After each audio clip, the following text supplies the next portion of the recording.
Hello, hello. Welcome to the stream, guys.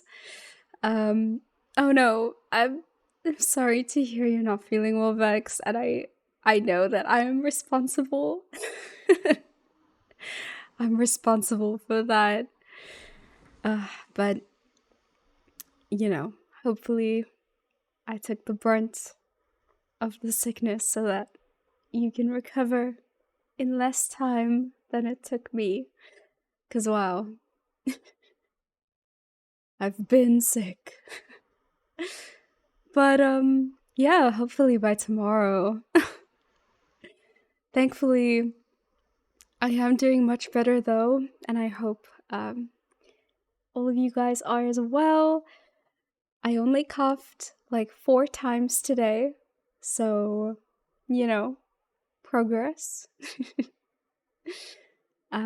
I also changed up the chat a little bit, added because I realized that I had this really cute like chat widget that I didn't set up, and so I set it up and everything, and I have the follower goal now as well, because we're only like 15 followers away from 50, which is crazy. I hope the math is right on that. Yeah, I think it is. 4 coughs only. Yeah. It's a win. It's a personal win. That's what it is.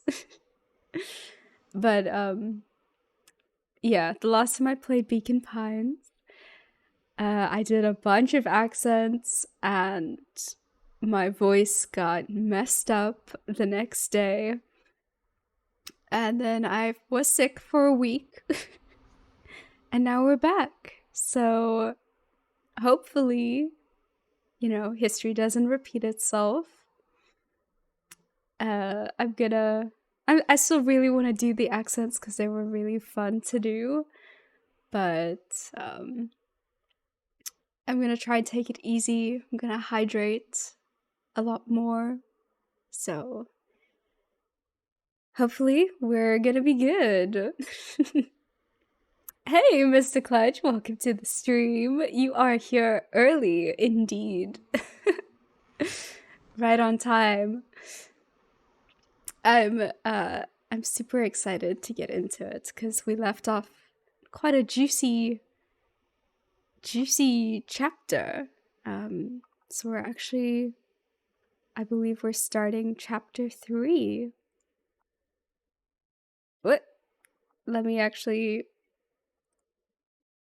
capture the game. That would be a good thing to do. Okay. Here we go. I hope you guys are ready. It's gonna be cozy and spooky. Finding a friend. The next morning, it was quieter than usual at the breakfast table. Wonderbar.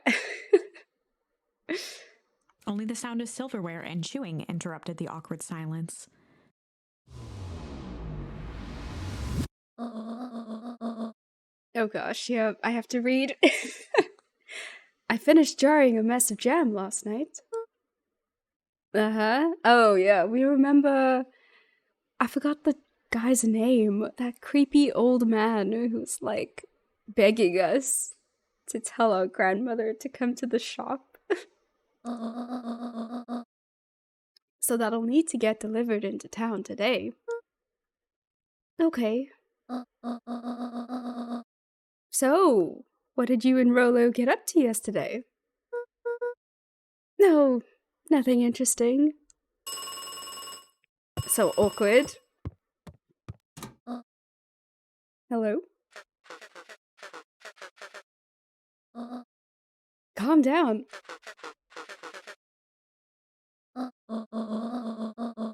No, of course it was the right thing to do. Where's ye old southern feller? Well, I like to think Grandma, because she only moved here like 6 months ago, so she doesn't have the southern accent, you know? She works for the mafia. Bruh, she looks like she does.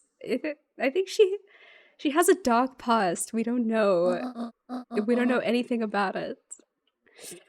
But yeah, she doesn't get the southern accent, unfortunately. Start gathering, folks. I'll be right there. Are you sure there isn't anything you want to tell me about yesterday? They've confirmed the hit was done. They're just checking in on where they should hide the body. Anything I want to tell you? Not really. We just sort of ran around a bit. Gran's brow furrowed. We're a bad liar. She let out a long sigh. Her voice was quiet and even. I have to go take care of something. See, that's so suspicious. You are to stay in this house for the day. Under no circumstance are you to leave. What? If I'm not back by dinner, there's stew in the icebox. But nothing. You are to stay here, understand? Yeah. Say it. I'll stay here till you get back. Good. Oh, she's so scary. Well, that was strange. I don't like how quiet it is. Where's the music? Where's the cozy ambiance?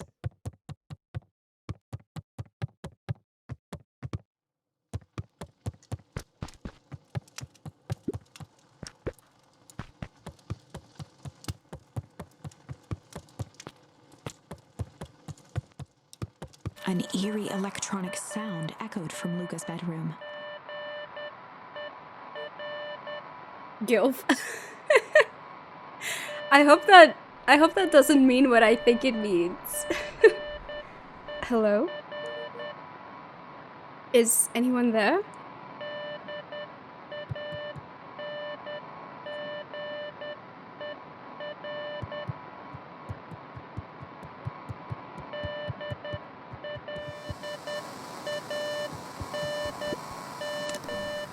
Hello? Rollo, is that you?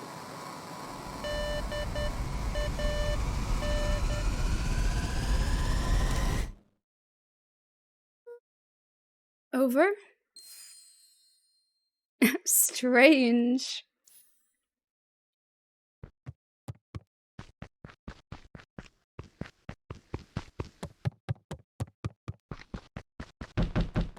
Oh.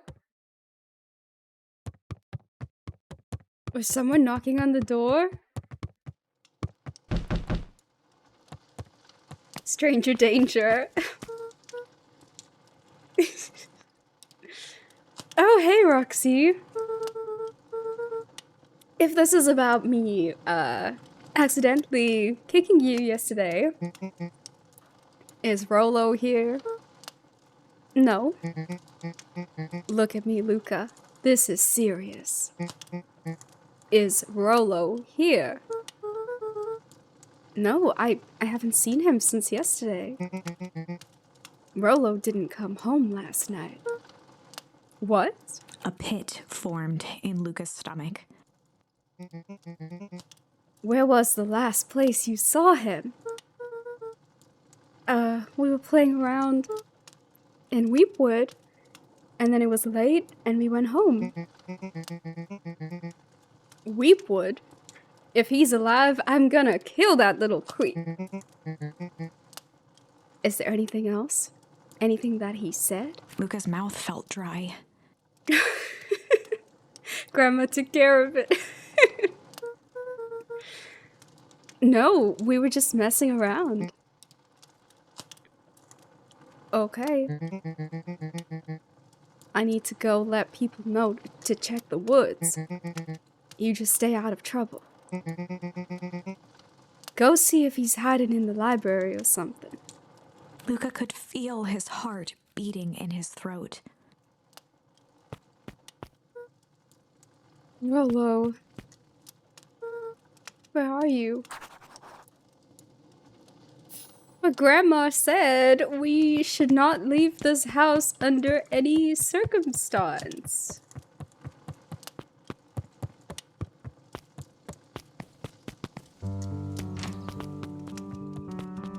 I am conflicted.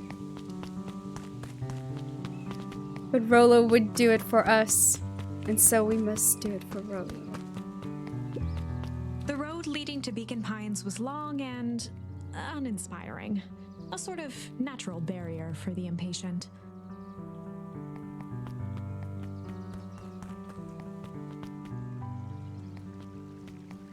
Whoa, what happened here?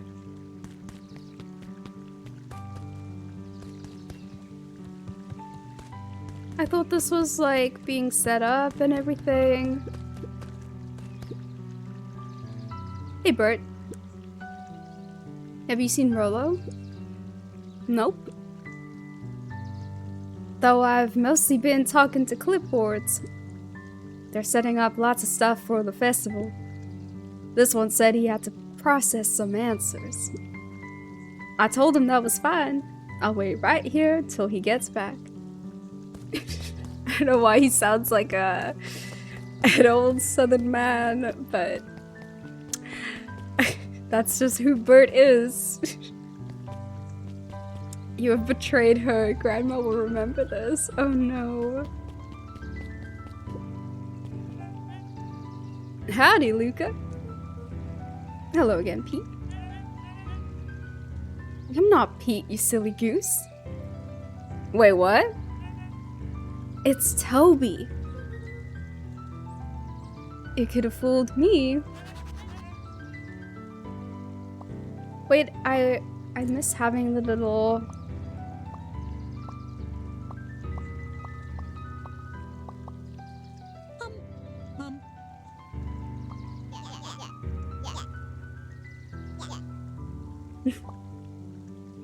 Are they twins? I don't know. It's so strange. He looks just like Pete. Gaslight Pines. Gaslight Pines, yeah. Well, hey, it's no problemo. The important thing is, we'd love to hear your thoughts. Yeah, I'm getting that impression. We're all a part of something special, Luca. And it all starts right here in Beacon Pines. I got it. Toby looked up from the clipboard excitedly. That's right. So how about you start by telling me... Look, no offense, but I've got my own stuff to take care of. Gah, you joker. We're all a part of this together. You'll let us know when you're free to answer a few questions.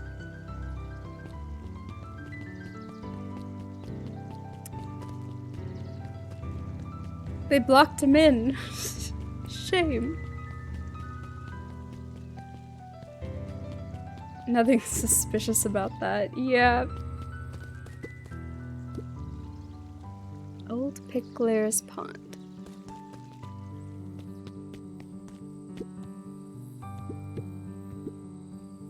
Hey, Judson. Have you seen Rolo come this way by any chance? Afraid not. As elusive as the fish in this here pond. I don't like the sound of that. Where could he have gone?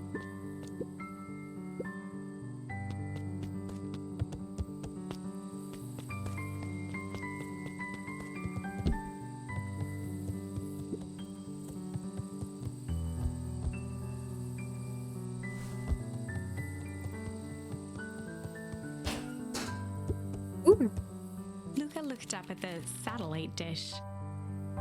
Rollo nearly killed himself putting that up into the tree. While it didn't turn the radio into an interstellar communicator, as he'd hoped, it did at least boost the signal enough to overhear truckers one town over. Where's the library? A good question. You know, I actually forgot that that's where we were supposed to go. He's sleeping with the fishes. No!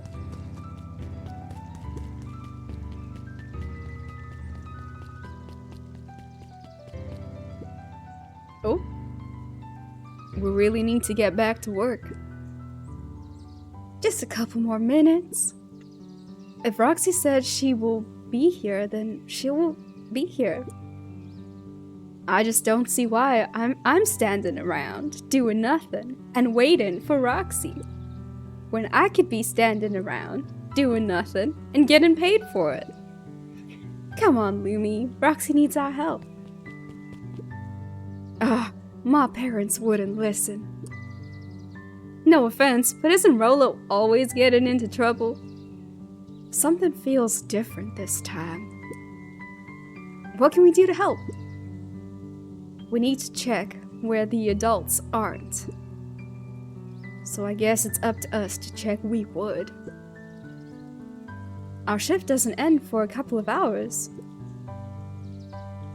We could spend the time making posters. That would be great. I guess. Right. Fitz and I will check Weewood. We'll be back later to pick up the posters. I think my dad has a map of Weewood. Let's swing by my house and grab it before we head out.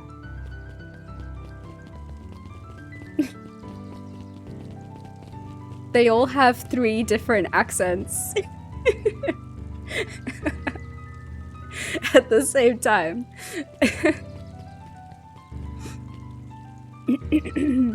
It is canon. What's this about a missing child? I must stress that the situation is completely under control.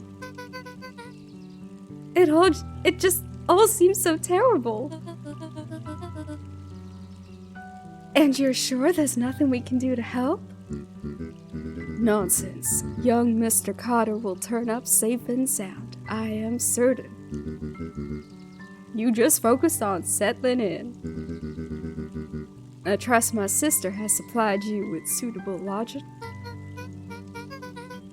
Oh yes, Miss Valentine has been more than accommodating. We were just telling our daughter, Beck, that... Now where did she run off to? Ooh. New characters. News does travel quick in this town. His eyes went wide in disbelief. What do you mean vanished? That's impossible. Oh my. He doesn't even see the danger he's in.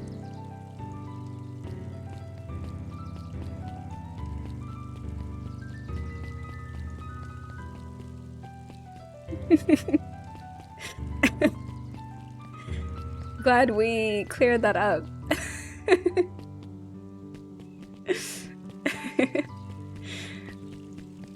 Some of these characters are so fun. Oh my gosh, have we been here before? No.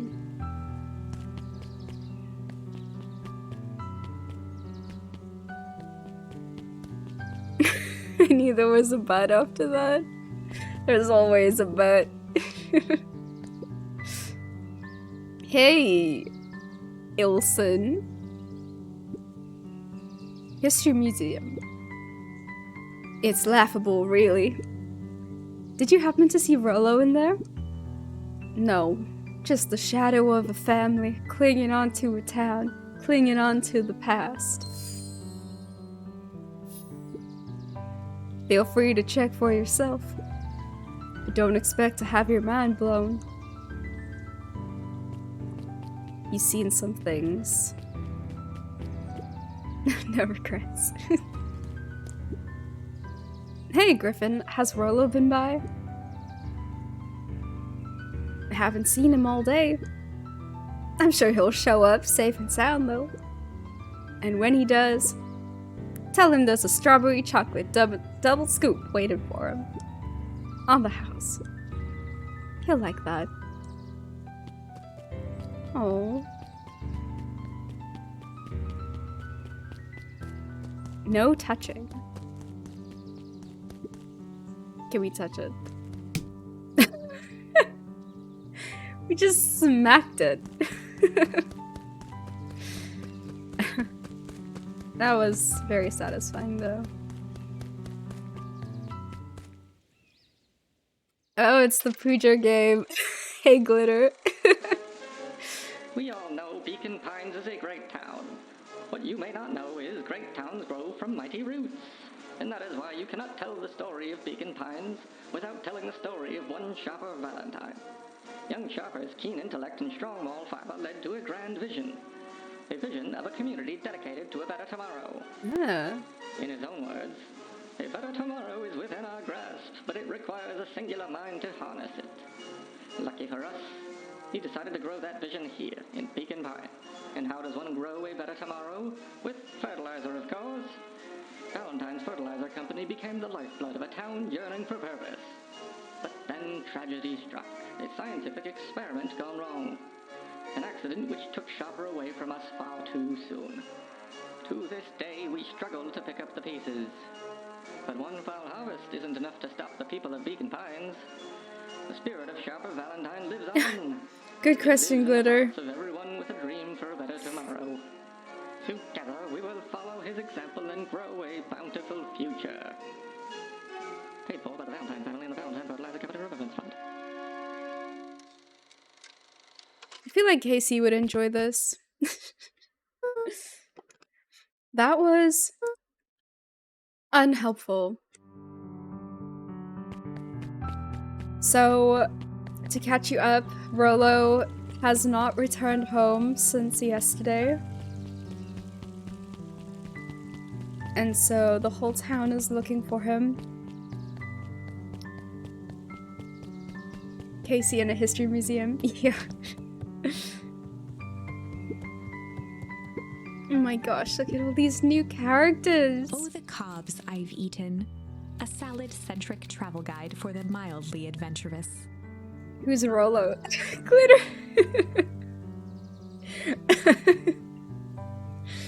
Oh. He's our best friend. Sally Seashore's simple succulent sundries. Luca brushed off a smudge of dust. Or maybe it was flour. 30 recipes so easy you'll doubt it's even edible. We are collecting so many A words. peek behind the curtain. The methods and ruminations of Patrick C. Montesquieu.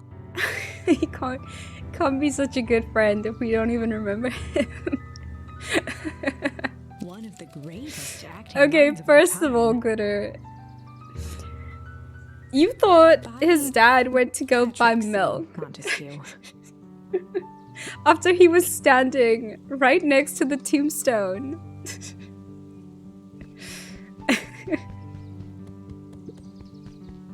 Cato volunteered at the library during the summers.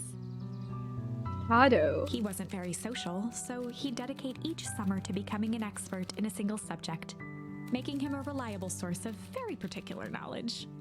If you were to ask Cato something he didn't know, Oh no, milk in another dimension. he'd escape into the dusty old bookshelves and return with just the right thing. Milk in the afterlife. Guys. This is not okay. Cato was lost in his Hey, reading. Kato. Luca crooked his neck to see the title, Introduction to Melitology. Melitology. Oh, hey Luca, you snuck up on me. Good book? I don't know, just started it. He gestured to the shelves.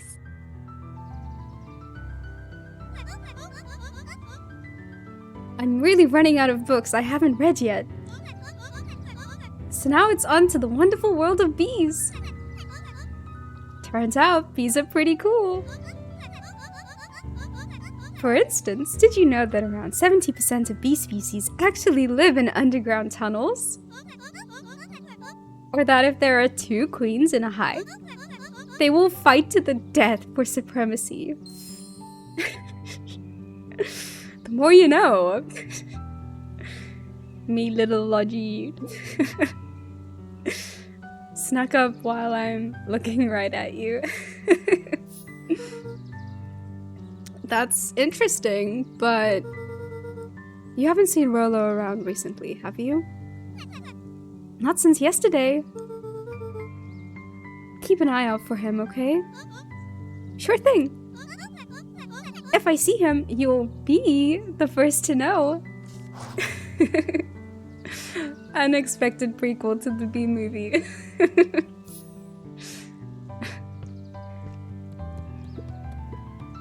My mind feels enlightened with all this bee knowledge. Hey, Jace. Oh, hey, Luca. Did Rolo come by? No. I was actually surprised. He's usually here early on days when a new issue drops. Rolo's the biggest Hank Atomic fan I know. Besides myself, that is. Well, if he does swing by, tell him to meet me, you know where. I don't know where. No, he knows where. Oh. Roger that, Space Cadet. Oh, I like Jace. He's cute. Mycological phosphorescence. Ugh. More like my complete loss of interest. The bottom corner shelf was a dusty array of thick science books. Only one binding was clean enough to read. Cellular Biology and the Chemistry of Mitosis. Ew. Boring. Jason Luke. I ship it. The entire top level of the library was devoted to comics, most of which were Hank Atomic and the myriad of lesser revered spin-offs. Like the Targaryens. Oh no! I forgot about that completely. It's too soon.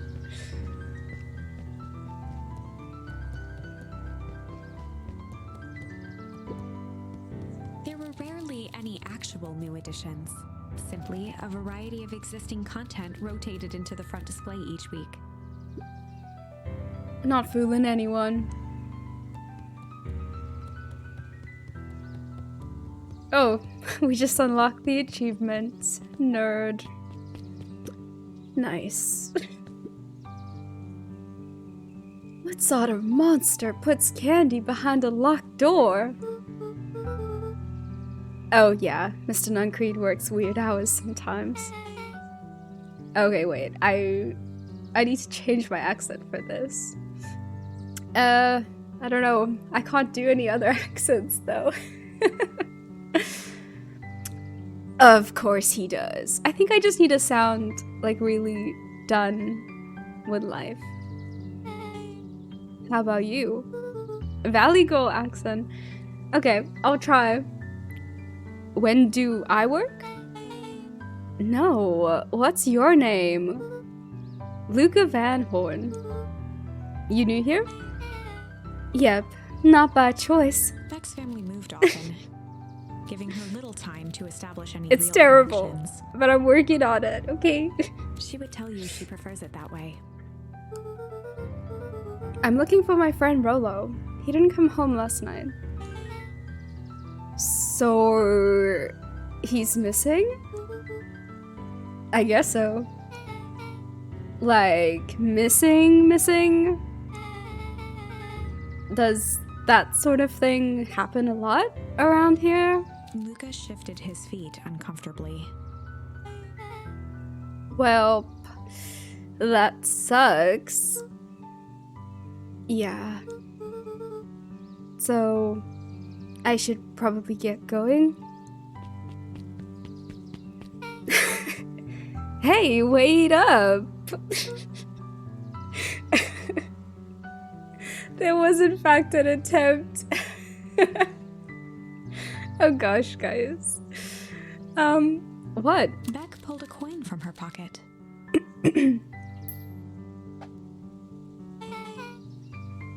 I'm coming with you. What? So says the unlucky penny.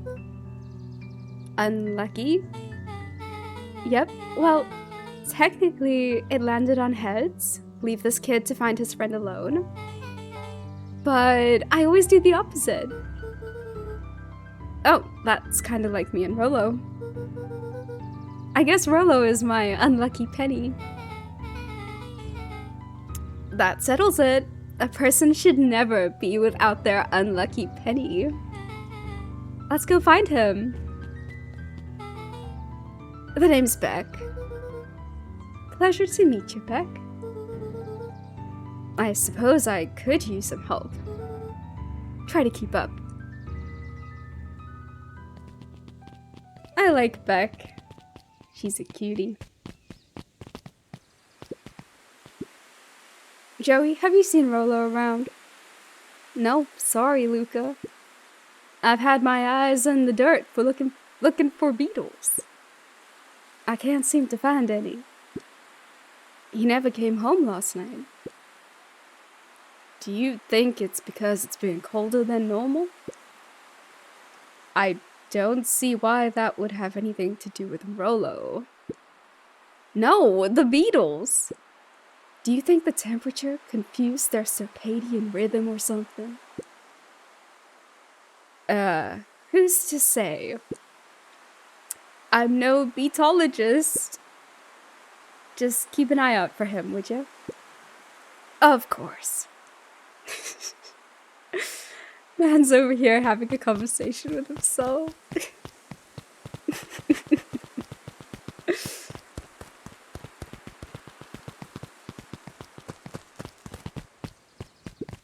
After the foul harvest destroyed their wealth and reputation, the Valentines shuttered off their estate from the rest of town.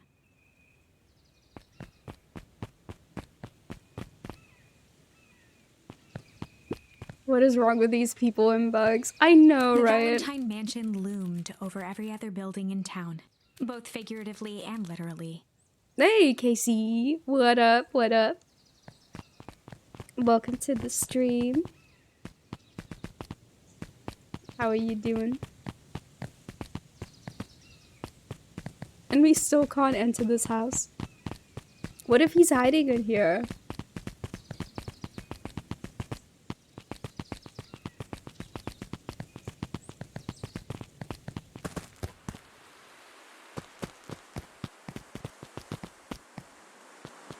Oh.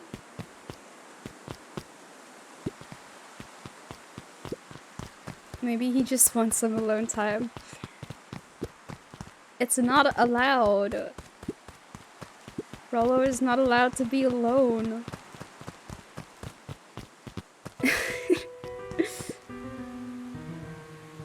Question of the day. My fave series has to be Naruto and Love is War. Nice, nice, nice, nice.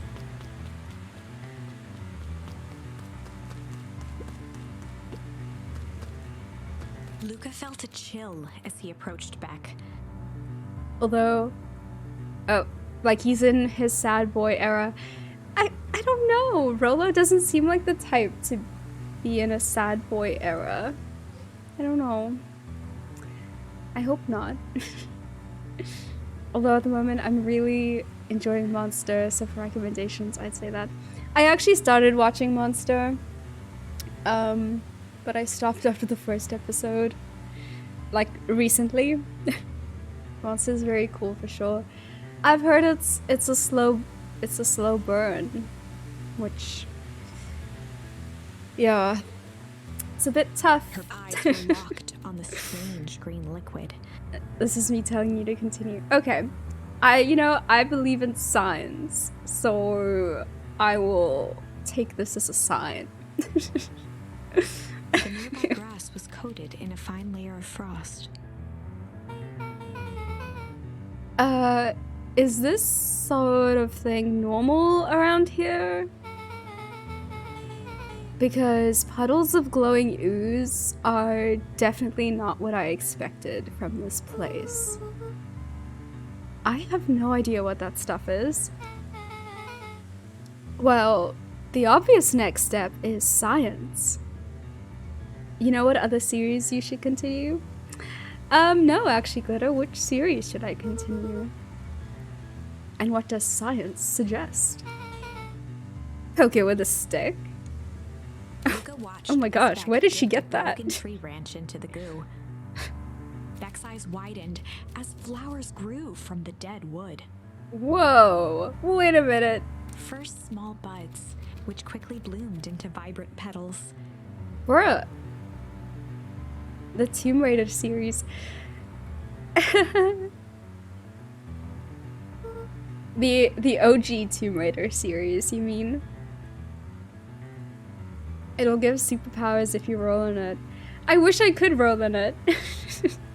That looks really cool. What the? Cool. As quickly as they had grown, the flowers began to shrivel and turn gray.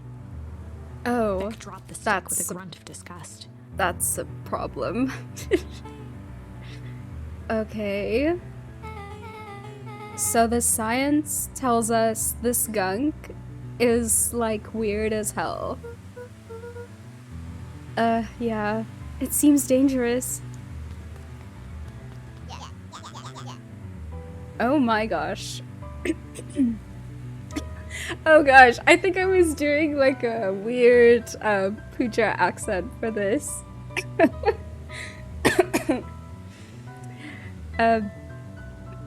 Hey Tish, look what the cat dragged in. Yup. I don't have time for this right now, Iggy.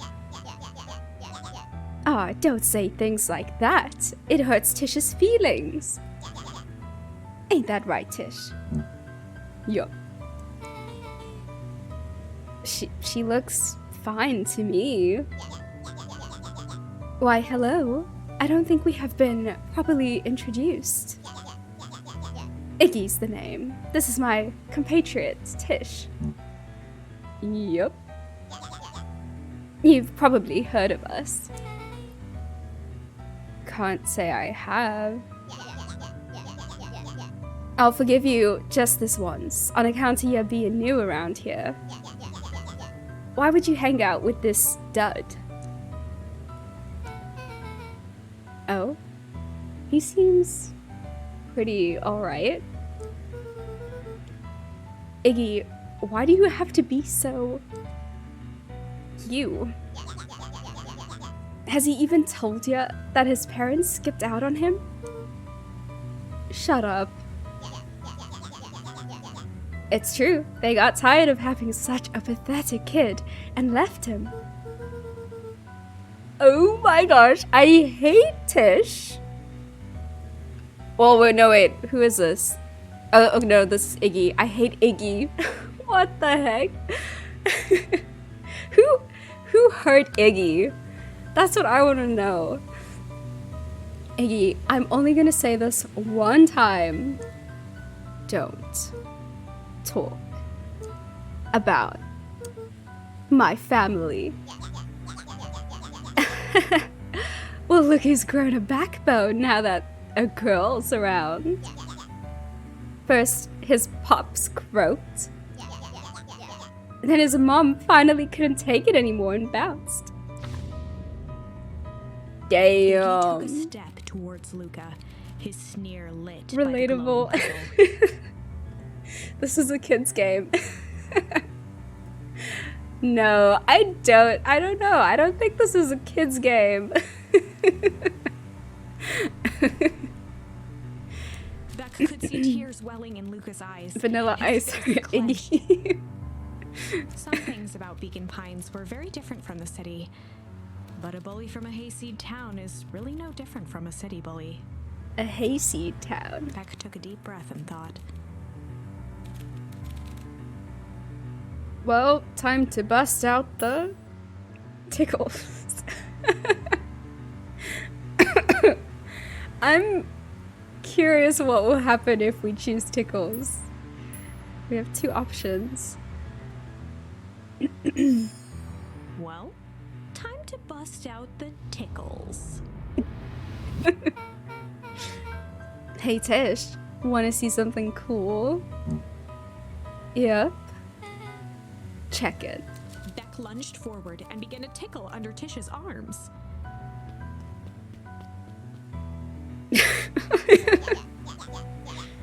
What the? Tish, is she tickling you? Yep. Yep. Yep. Tears began to form in Tish's eyes as she gasped for breath between gales of laughter. Oh my gosh. Yep. I don't know how to laugh while saying hey up. Beck redoubled her efforts until Tish finally had had enough.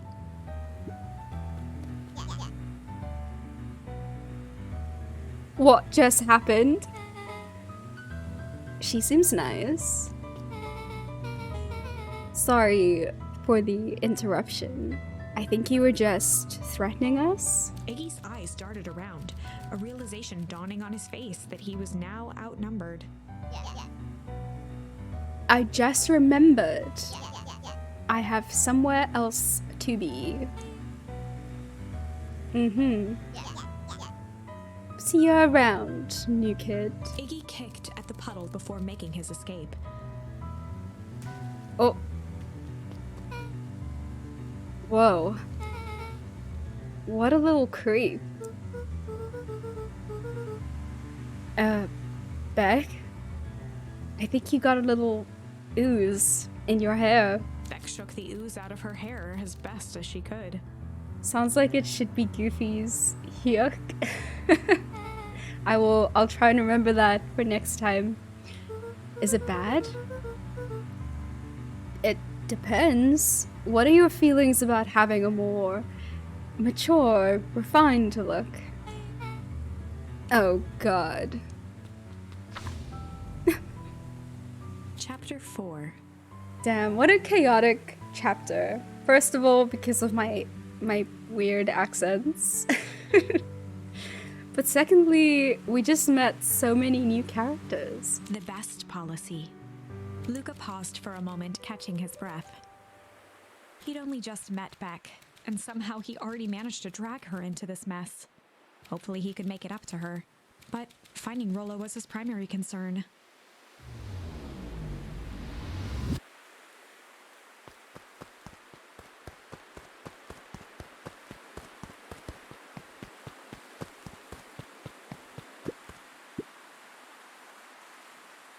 Property of Valentine Fertilizer Company. Looks old. Oh, hello? Luca, what the hell are you doing out here? And why did a kid with gray hair just run past us in a panic? Roxy and Fitz looked drained. It was clear they'd spent all day searching. That's Beck. I don't care who she is. What happened? We were just helping look for Rollo. Luca, I need you to start telling me the truth. Roxy's temper could often be dismissed as the impatience of an older sibling, but this was the most intense Luca had ever seen her. Her eyes were wild and unfocused, looking straight through Luca. We're running out of time. In a torrent of rambled words and tears, Luca broke down. Rollo and I weren't just playing in Weewood yesterday. We were investigating lights at the old Valentine warehouse. But someone was there in a strange suit.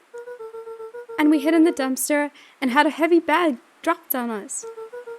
And I think it was a body. And so we ran, but we got split up. And I ran home. And it's all my fault. And now my best friend may never come back. Wow. Just wow. Roxy, still exhausted and angry, softened briefly as her eyes hunted the ground in thought. With a determined sigh, she looked up at Luca. It's not your fault, Luca. Rollo's gonna be okay. I promise. Roxy drew herself up. I'm gonna fix this. Luca, go home. But I want to help. This is too dangerous for a kid. I can't just sit around. I have to do something. Roxy tried to think of the safest place to send Luca. You go back to that little treehouse you two like to play in. Wait there in case Rollo shows up. Sound like a plan? Luca wiped his cheeks and gave a quick nod. You did the right thing, telling me the truth. Now scoot. You really believe his story? What other option do we have? Things have been strange around here leading up to the festival. My dad has been acting weird lately. Well, weirder than normal. Looking into the puddle, Roxy rubbed her arms to warm up. Why is it so cold here? This place gives me the willies.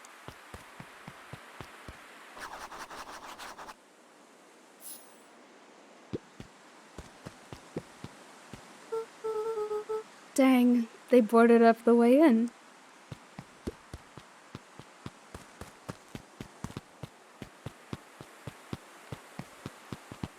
Mr. Nuncreed jumped with a start. Oh no. This guy. Oh. Whoa, don't sneak up on an old fella like that. Sorry. Who are you talking to? What? Luca motioned to the phone booth. Oh, no. I was just checking because I thought I heard it ring. But the dang thing never does, of course. Yeah, I've never seen anyone use it, really. The whole thing's a waste of money, if you ask me. Any word from Rollo yet? Not yet. Long time for a boy to lose his way. Ooh, what's up with this music? Ooh! Rollo knows those woods too well to get lost. I suppose you're right. Silly boy's antics have this whole town worried sick. Antics? We all know Rollo likes to play his little pranks. You think this is a prank? What other possible explanation could there be? He's not playing a prank and he didn't get lost. Someone took him. I know it. How would you know that? Unless... Luca, is there something else that you know? Mr. Nuncreed gently placed one of his substantial hands on Luca's shoulder. Dang it, boy, if there's something you know, something that could help your friend, you need to tell folks. This music is so intense. What is going on? Warmed a stern face. There was a deeper emotion hiding beneath it all. It was subtle, but Luca could sense something eating away at him. There was a shame. There was a shame lurking behind those eyes. A deep sadness.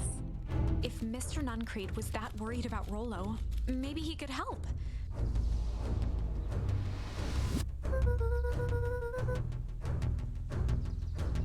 Oh gosh.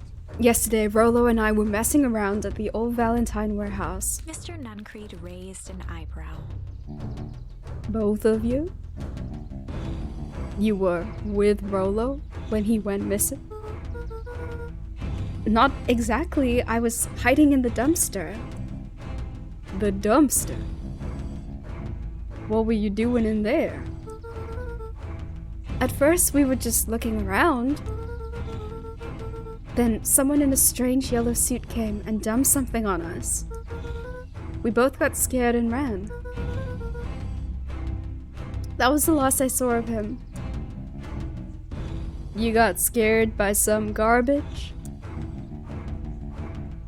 Well, that's why you don't go skulking in someone's dumpster. But it wasn't garbage. I think it was a body. I'm sure it was just some trash. No, there was a name tag. It said Deep Engineering.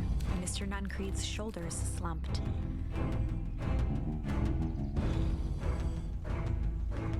Oh no. Why is he giving me such bad vibes right now? I wish you wouldn't have said that. A deep sigh bellowed from his chest. Why did you have to? I tried, Luca. God knows I tried to keep you safe. Luca attempted to take a step back, but Nuncreed's hand clamped down on his shoulder. Okay, that's why. But you Van Horns just can't help yourselves, can you? We were all so close. So close to being done with this. With a firm shove, Oh my Nuncreed gosh. manhandled Luca into the phone booth. Manhandled? What are you doing? It's out of my hands now. The door latched shut with a mechanical hiss. Bruh. Shit. What is going on? I thought this was a cozy game. The floor dropped from under his feet. Bruh. The inside of the phone booth was now a loose capsule plummeting at gravity's whim. Luca winced and pressed his hands to the walls. As he braced for impact, the capsule hurried to a surprisingly smooth stop. He felt a cold rush of air and opened his eyes with hesitance. Spooky indeed. Two large figures in hazmat suits occluded his view. Luca heard the deep, resigned voice of Mr. Nuncreed over an intercom. Oh no. He knows too much. The end. The end. Wait. No. This isn't the end. I know there's still much more. Somehow this went wrong. Yeah, you don't say. Okay, let's try something else. Okay.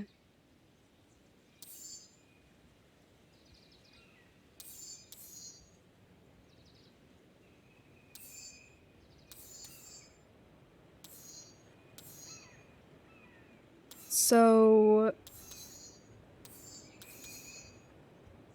the only one we haven't used yet is Strange.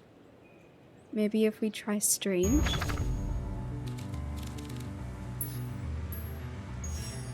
Well, time to bust out the strange.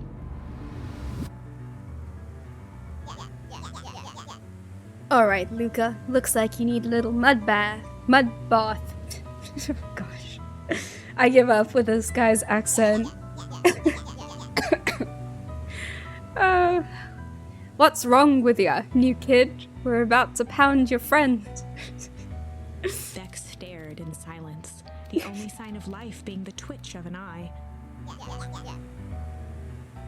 It's weird when people don't talk. Yup. Stop being a weirdo.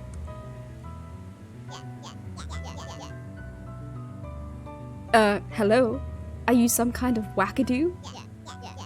Makes sense. Wackadoos travel in packs, eh, Dad? At the sight of Iggy taunting Beck, something in Luca snapped. Iggy's smirk shifted to a look of shock as Luca launched himself into his stomach. Ah! Iggy's Oh, clothes shit. were drenched in the glowing ooze. You jerk! My clothes are ruined! I'm gonna... Iggy's voice began to slur as he struggled to get up. struggle. I don't feel so good. Help! Oh my gosh. This poor guy. I'm sorry, I just... Mr. Struggle. Oh shit. Yup. Bruh.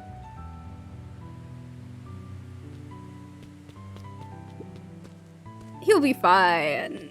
Probably. That was intense. Oh god. Swearing in my kid's game. Iggy's gonna be okay, right? Nothing about this seems okay. The person at the warehouse. This strange ooze and what it did to Iggy. Was Rollo caught up in all of this? We have to find Rollo. You took the words out of my mouth.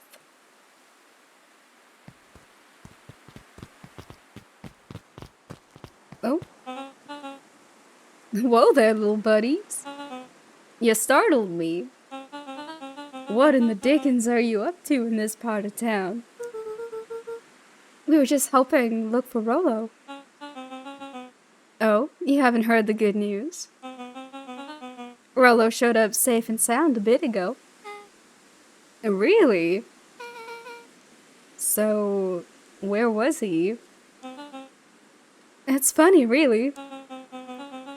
He just got a little turned around in the woods.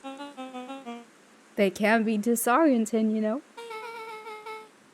I am starting to get that impression. Rollo's at his house now, getting some well-deserved rest. Wow, that's a relief. You two should scurry along before you get yourselves lost. Before you get lost yourselves.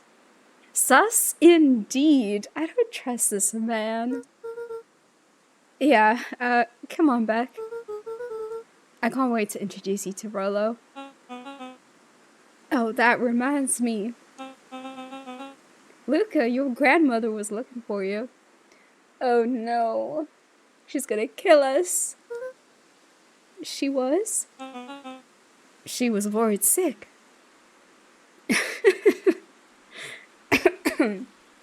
That's a man. Glitter, girl. Again? You should march straight home. I guess. Beck, your folks might be getting worried too. I'll walk you home. I need to talk with Nellie about work anyway. Beck glanced toward Luca. I guess all's well that ends well. I'll introduce you to Rollo tomorrow. Sure. The hit is already out. Glad he's like okay or whatever. It's the same man. No, I think it was I think that was Pete who you were like, that's a man. A wave of relief washed over Luca, which was quickly replaced by a sense of dread. Gran is going to kill me. That's what I said. I'm really getting into character. Chapter 4. Our harvest awaits. Wait. Was this not chapter 4? Luca took a deep breath and gingerly opened the door, steeling himself for Gran's wrath. I'm confused, but nevertheless. Gran? I'm home.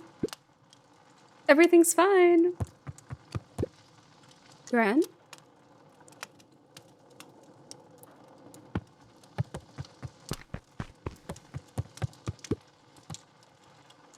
we're about to get beat up, aren't we?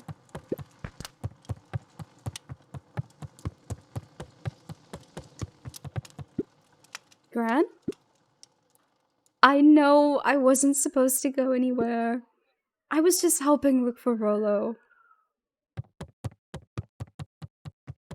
Oh, it's too quiet. Luca was alone. The house was empty. So, Gran's not back yet? I guess that's a good thing.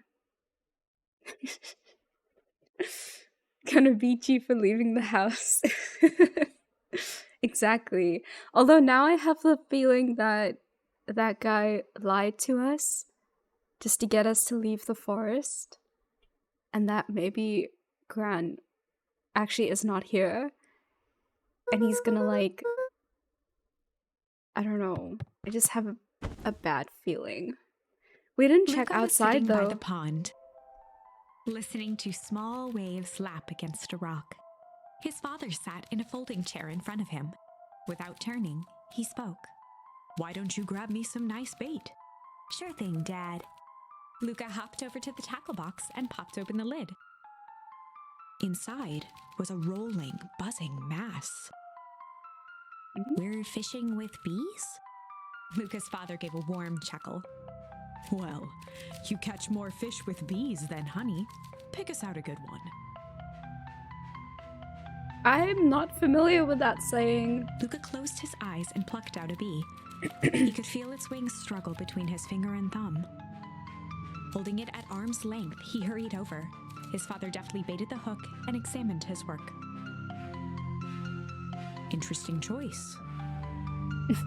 With a practiced flick of the wrist, the line buzzed in a graceful arc. The water accepted it without a splash or ripple. The wrong choice, but I respect it.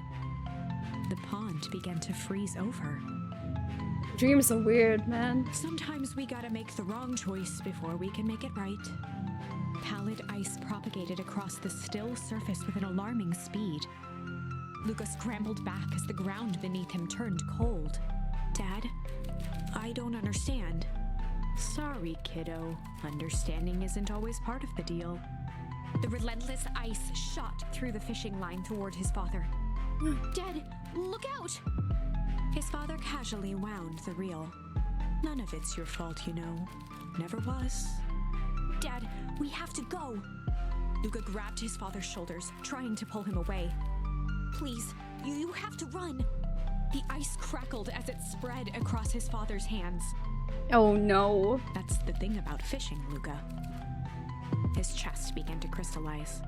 You toss your hook in, and you never know what you're gonna pull out. A shock of searing cold ran up Luca's arms. He gave one last desperate tug. The chair tipped backwards in a single frozen mass. Luca tried to stop the momentum, but it was too late. He watched the icy form of his father slam into the hard ground, shattering into 1,000 pieces that crowded around his feet. Oh my gosh. "Dad, I don't understand. What does all this mean?" The gentle rustle of leaves was the only reply. Knees knocking kind of cold. Girl. It's been a year. It's been a whole year. Luca's eyes struggled to focus on the walkie-talkie. Rollo? Are we in space right now? Faintly, he could hear Rollo amongst the noise. Luca! Rollo, is that you? Luca! There? Rollo, it's the middle of the night. Luca, thank God. Listen, I don't know how long this thing will work down here. Down here? Rollo's voice was coming through more clearly now, but some words were still just static. Listen to me. Someone grabbed me yesterday. What? The man in the hazmat suit? It was... took me to some sort of... I think I'm underground. Underground? Are you okay? Kinda. They seem more interested in... For now, at least. Mr. Kerr said you made it back home safe. Kerr? No, trust. He's... Hold on. Someone's coming. The signal went silent. Rollo? Rollo, where are you? Luca held still, waiting for a response. His pounding heartbeat marking the passage of time. Okay, I think they're gone. Getting worse. I can barely hear you. Lolo's voice began to fade. Oh, losing signal. Not much time. Mission control. You need to... The treehouse. The treehouse. With that, the signal died for good. What was he trying to say about the treehouse? What's at the treehouse? The antenna. He wants me to use the antenna in the treehouse to get a better signal. Rollo, you're a genius. Luca grabbed the walkie-talkie and sprinted to the treehouse.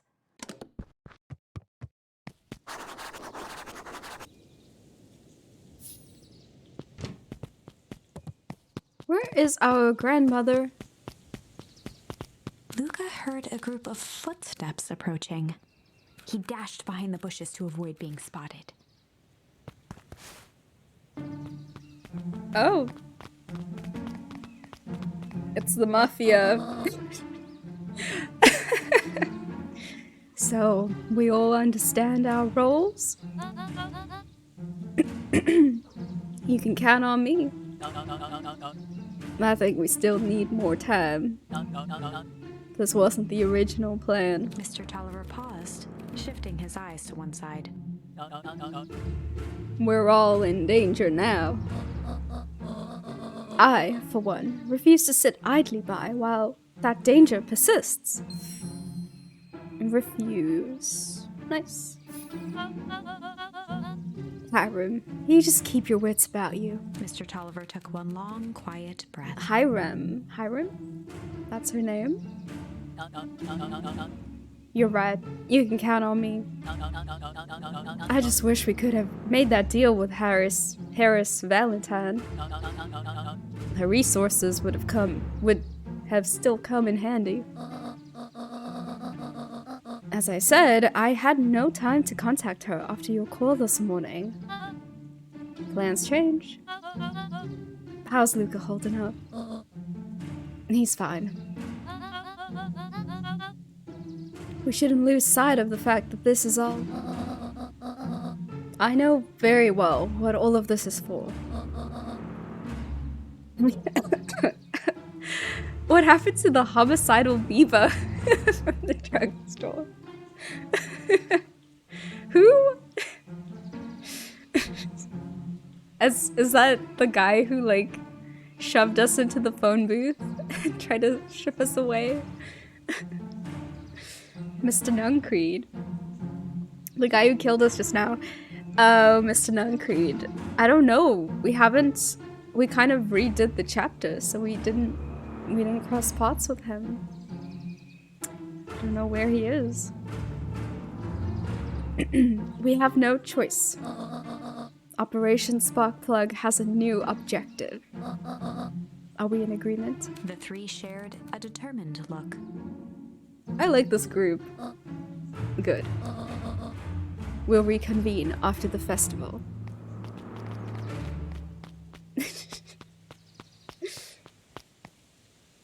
Oh. Gran? Why are you meeting with Mrs. Fratelli and Mr. Tolliver late at night? So he's just out here living, laughing, and loving on these streets while we're suffering.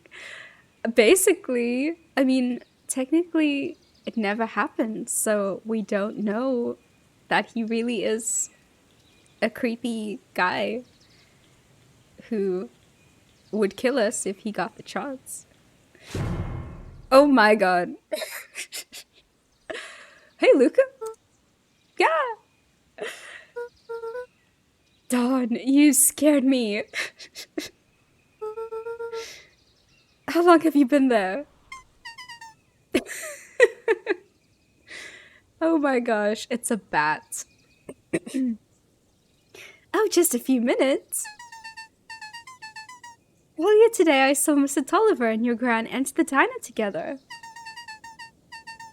When my shift at the newsstand was over, they still hadn't left. So I used the greatest tool of any investigative reporter. Time. When they left, I tailed them here. What do you think they're up to? Oh, Granny's out here living her best life. She really is, though. She's got a whole gang working under her. Whatever it is, they seem organized and determined. Organized crime, that is. They mentioned the festival. Yeah, I heard that too. Has your gran been doing anything different recently? Anything strange?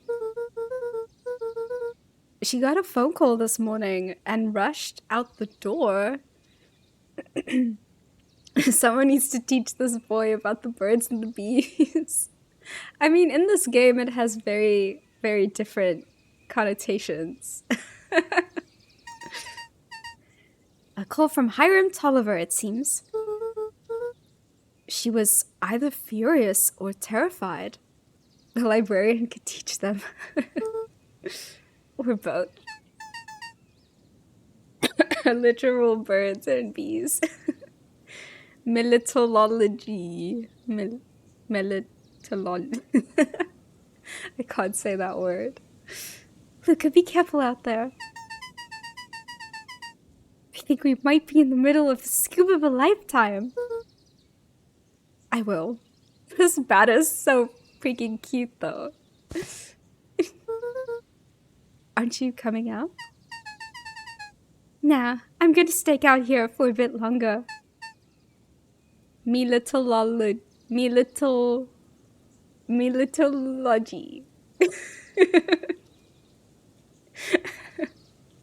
little logy. See you, Luca. What even is that? I still don't know. Oh my gosh, I really need the bathroom, guys. I'll be right back.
Okay. I am back.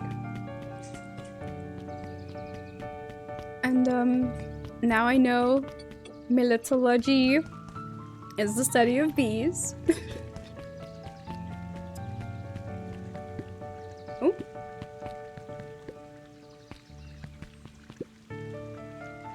I did it. I changed the sign. Splendid. Did anyone see you? We're standing like right there. Do they not see us? I don't believe so. You were right. It was simple enough to just rearrange the letters. Odd choice for a plank, though. In situations such as these, odd is good. The two boys shared a mischievous grin. Oh.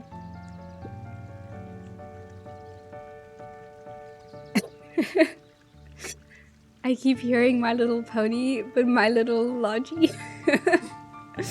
Oh no, now that's all I'm gonna see now. I can't wait for everyone to see the big I can't wait for everyone to see the big reveal. It should be quite memorable.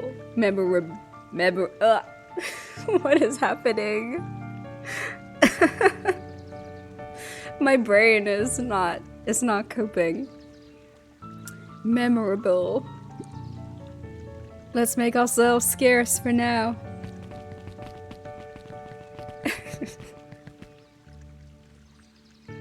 Okay, so they're actually young boys. Good to know.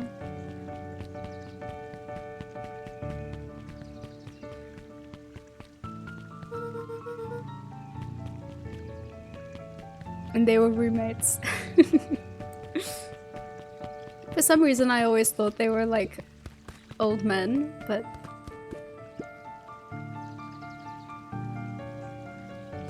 what sign did they change though?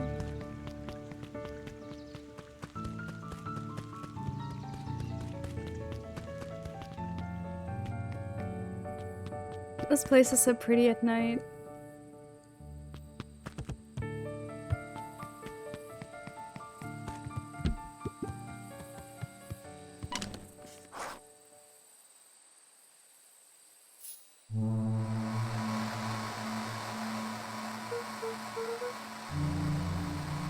Rolo?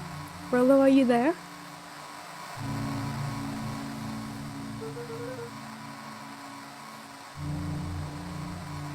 I'm at the treehouse now, Rolo. Mr. Kerr said you were alright. What happened out there?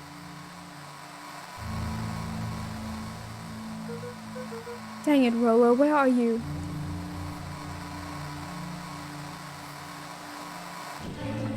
Oh my god. Bruh. Who's there?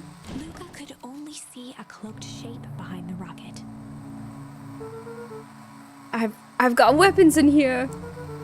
So you'd better come out right now. He strained to hear as a muffled voice began. Weapons? How could you hurt something that's already dead? Fear gripped Luca's throat.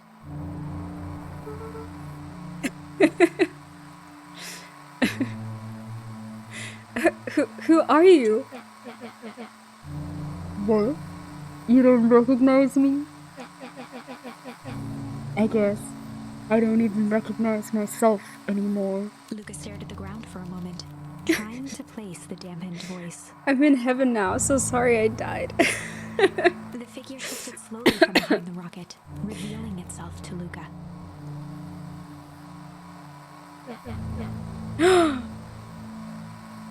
I'm a monster. And now they hunt me like the beast I am. Oh my god, it's Iggy. What the heck? Luca reached over empathetically. Iggy's tone jolted to dejected anger. Don't touch me. This is all your fault. Luca slumped to the ground, overwhelmed by guilt. What is Iggy doing? I don't know. Iggy's not okay. I'm so sorry. I really didn't mean to. What's different though? He looks the same. I lost control. So you couldn't control yourself for a second. And I get to be like this forever. There must be a way to fix this. Oh, you gonna be my savior? Perfect little Luca saves the day with his positive attitude and the power of friendship. None of this matters. There's no time. They're after me. They chased me all through Weepwood. I only came in here to hide. Hide? From who? Wait, Cosy, have you not seen the I'm in heaven now, so sorry I died meme? No, I have not.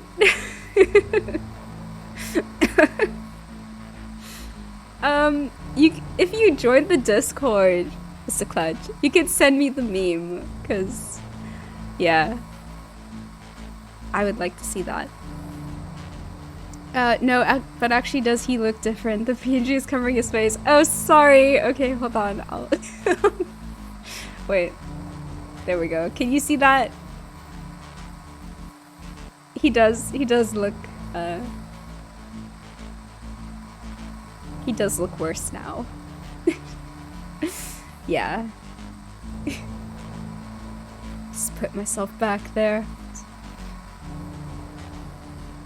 Hide from who? Who's after you? Luca? Luca!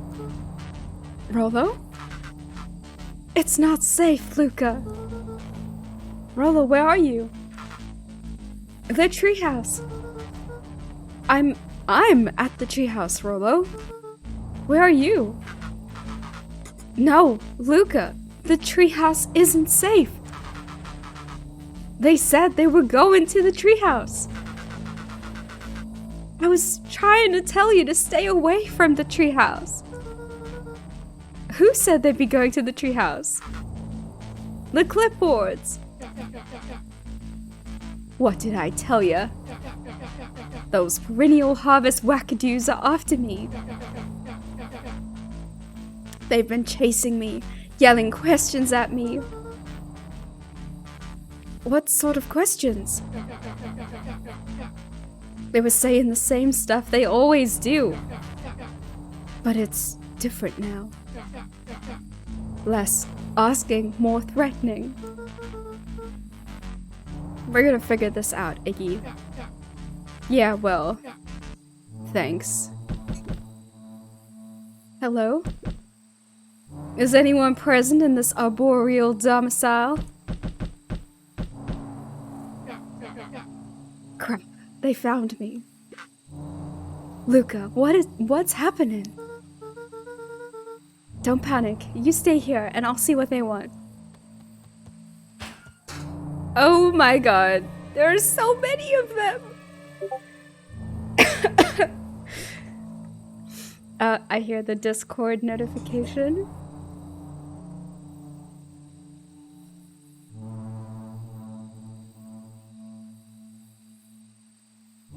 Oh. Wait. No. That's something else. Oh no? Oh. Okay, no, I see. You joined the Discord. Welcome. Welcome to the Discord. They're all the same dude. Yeah. They all have different names though. It's really weird.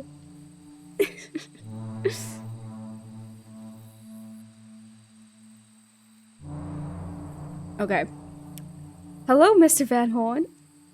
We would love to hear your thoughts. Do you have time for an informal chat?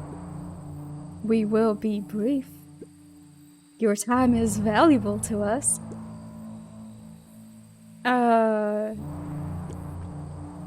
Be down in just a second.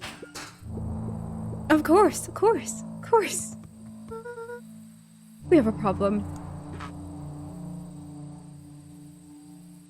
Luca, you gotta get out of there. Who's out there? Is it them? Yeah, it's the clipboards. Okay, I joined the Discord. Can I tag you in it and you can watch it when you have time? Yes, please. Welcome to the Discord. A bunch of them. How many? Maybe all of them? And yeah, you were right. They're saying the same stuff, but with the creepy knob cranked to 10. Might young Iggy be present? We would love to hear his thoughts. Run! Iggy slumped to his knees. I don't know what to do. I'm just so tired. Luca, what do we do? Luca grabbed the walkie-talkie and headed for the window. Follow my lead. Luca and Iggy climbed up the back of the treehouse to its roof, where Rollo had constructed his MCDC, the Mission Control Defense Cannon. From behind the crowd of clipboards, William Kerr strode forward, a warm smile on his I face. knew we couldn't trust that man. Iggy, there you are! You gave all of us a heck of a scare. Go away. Just leave me alone. Oh, I'm sorry, Iggy, but no can do. Don't worry though, we're here to help. Help? Then why were you chasing me? Luca, can you talk some sense into your pal here? Just look at him, he's not well. What's wrong with him? What did that gunk do to him? Well, that's a pretty honkin' big question, Luca. All you need to know is that he's sick. He's real sick, Luca. I just need you to let us up there and take care of him. You told me that Rollo was okay, that he was back at his place resting. He is. Poor fella just got a little lost. That's a lie. That is a hurtful thing to say, Luca. I thought we were buddies. Why? Because he lets you ramble on like a wackadoo? Nobody likes you, you creep. Kerr's smile faltered. Why don't you pop on down here so we can have a face-to-face? Yelling like this is gonna give all of us a heck of a sore throat. And who wants that? Not me. Luca's grip tightened on the MCDC. They're a cult for sure. Oh yeah, definitely a cult. What did you do to Rollo, you liar? Well, shucks, Luca. The only teeny tiny fib I told you was that he was at home. He is resting, and he is perfectly safe. For now, at least. What happens to him next is up to you, Luca. Look around. You're in quite the pickle. And I'm the only person in the whole wide world who can help you. You get to decide how this ends. Oh my gosh. His mind raced. He was caught in a trap. What do you do when there's no hope? Cry. Iggy wiped his cheeks with a sleeve. What are you gonna do, Luca? Luca drew himself up and decided to take the only option they had left. Fight. Oh. Luca drew himself up and decided to take the only option they had left. Fight. swung the mission control defense I don't think cannon this is a around, good aiming idea. it confidently at the smirking face of William Kerr. We're outnumbered. Hey, Mr. Kerr. Luca summoned his most insolent demeanor. Rollo sends his regards.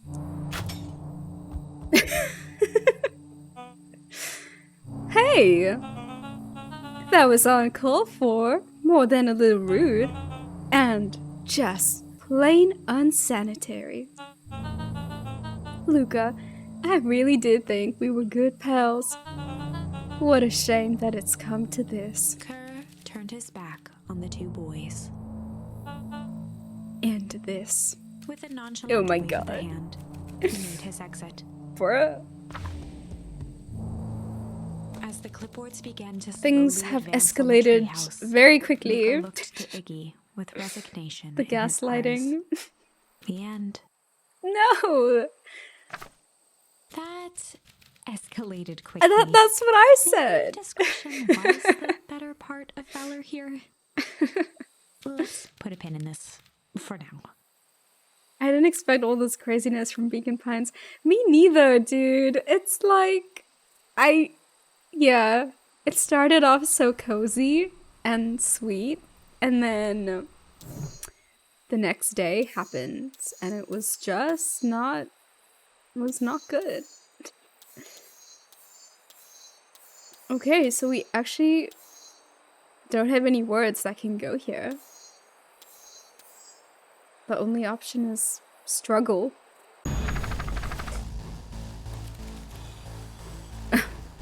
This is a story about struggle. This is a story about struggle. Luca could hear a machine humming somewhere nearby. He felt around wildly, searching for something, anything that could help. His hands found a hard object, maybe a tile? He yanked it free, lifting the cold stone. Let me go! Luca swung the tile as hard as he could at the shape that still held fast to his leg. He heard the crack of glass as the stone hit the assailant's mask. With a muffled yelp, the hand let go. Luca was free and scrambled to the door. He never looked back once on the long run home. Chapter 3. Oh, okay. Everything's fine. Everything's fine. The next morning, it was quieter than usual at the breakfast table. Only the sound of silverware and chewing interrupted the awkward silence. Oh, Granny. I finished jarring a mess of jam last night. Uh-huh. So that'll need to get delivered into town today. Okay. So, what did you and Rollo get up to yesterday? Oh, Rollo had things to do, so I just sort of poked around town. I've set the jam down by the front door. There's 2 batches to drop off. One for Mr. Tolliver at the Bag and Wag. And another for Mrs. Fratelli at the diner. Oh, and Mr. Nuncreed. He said he wanted some more. I suspected as much. Yes, he seems to have taken a particular interest in my jam. There are some extras in the basket for that enthusiastic gentleman. I don't want to see him again, though. I have trauma. Just make sure Fratelli and Tolliver get the ones on top. Oh my gosh, did she poison the jam at the bottom? That would be wild. No problem. Off with you now, while the day is still young. Granny's jammy. Well, this is a very different atmosphere. Grandma's in on the conspiracy.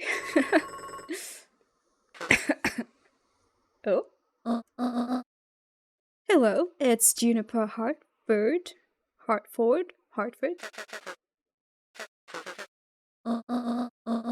Before you hang up, just hear me out. I have a business proposition.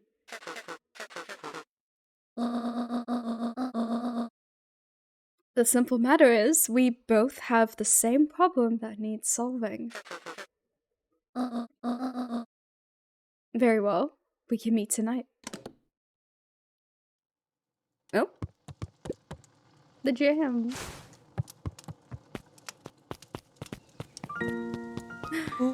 Oh, Rolo, I missed him so much. Okay. Sorry about yesterday. Roxy can be so annoying. Our boy. But good news. No more boring chores for me today. Did you make it to the old Valentine warehouse? So, what did you find? Give me the dirt. Something happened. There was someone else there. What? Who was it? Was it aliens? I knew it would be aliens. No. Zombies? No. Alien zombies? What else could it possibly be? Rolo, I've gotta deliver these into town first. We can catch up after. Ooh, is it a whole thing? It sounds like a whole thing. Yeah, we shouldn't talk about it here. Meet me at the treehouse tonight. I'm not sure what this treehouse is that you speak of. Meet me at Mission Control. Roger that, Space Cadet. Oh, Rolo's so sweet. We have to protect him. Oh. Wrong way. Anybody hiding in these bushes? The road leading to Beacon Pines was long and uninspiring. A sort of natural barrier for the impatient.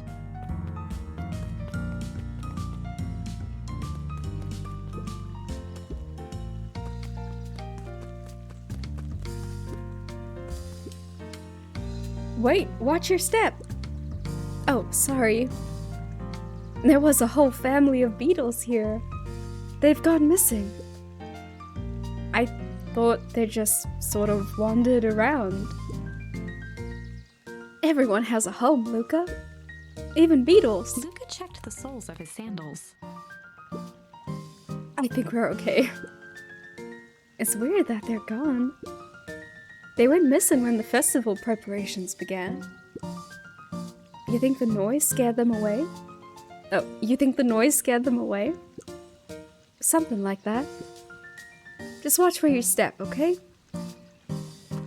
You got it, sir. We won't crunch any beetles. You can tell those jerks. It doesn't matter how many boxes they pile up. I ain't moving.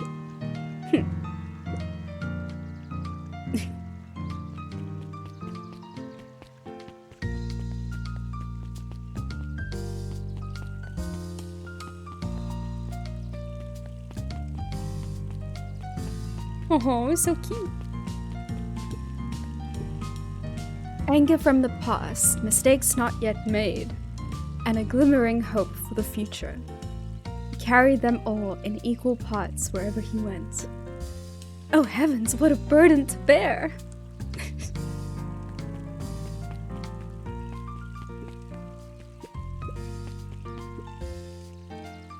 Mr. Wilder, I trust you have time to chat. Heiress Valentine, oldest of Sharper Valentine's children, and heir to the Valentine fortune, had a way of making questions seem like demands. Certainly. What seems to be the problem? Mr. Wilder had learned to assume that if he was hearing from Eris, it was because she had taken issue with something he had put in the paper. I couldn't help but notice that the front page of this morning's paper was consumed with stories about this silly festival. Well, yes, that is the news of the day. But there was no mention of the museum, nor the foundation through which it was endowed. I'm sorry, Miss Valentine. My readers are more so interested in this town's future, rather than any one family in particular. There was a time, Mr. Wilder, when the goings-on of my family was the only thing this town cared about. Well, things change, ma'am. And you know, change is dangerous. If you finished that thought, I will make that monocle a permanent fixture of your anatomy. My apologies. Good day, Miss Valentine. Did I give you the impression this conversation was finished? Mr. Wilder averted Oh his my gaze gosh. and began to polish his monocle. Bruh. Well, good day, Mr. Wilder.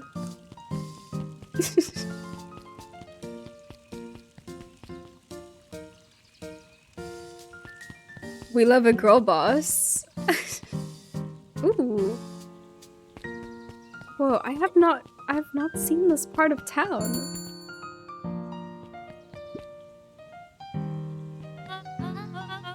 Well, if it isn't my favorite little jam runner. Hey, Mrs. Fratelli. Look at you. She leaned forward and pinched Luca's cheek.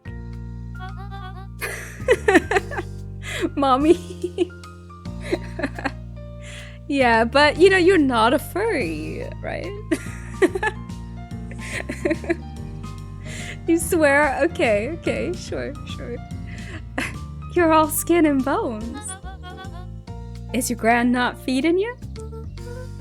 She is, it's just... I understand. You know, I taught your mama how to cook back in the day. You may not even remember, but you and her used to help out in the diner. See that picture over there? That's you helping your mama back in the day.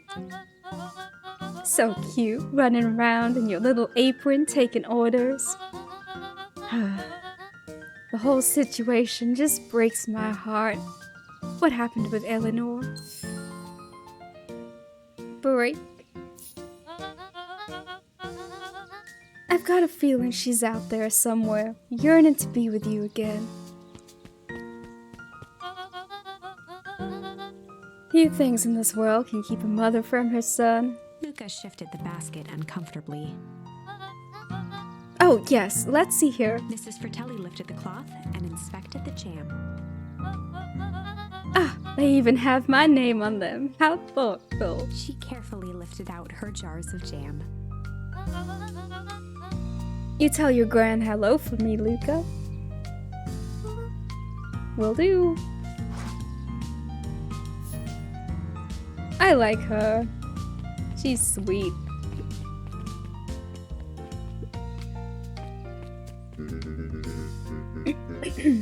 If I could just be left alone, young Mr. Van Horn.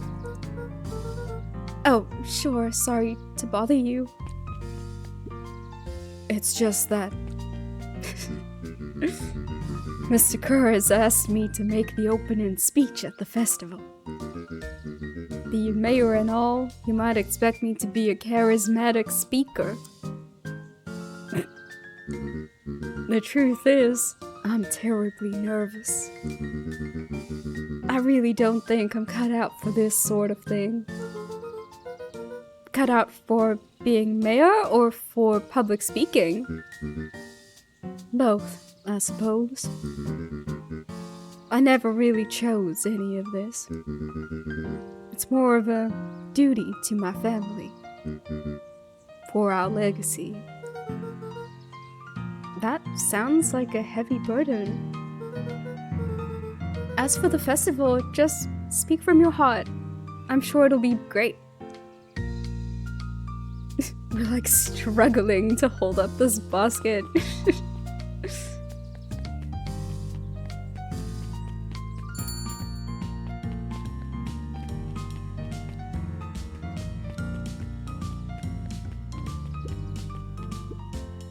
Hey, Dawn.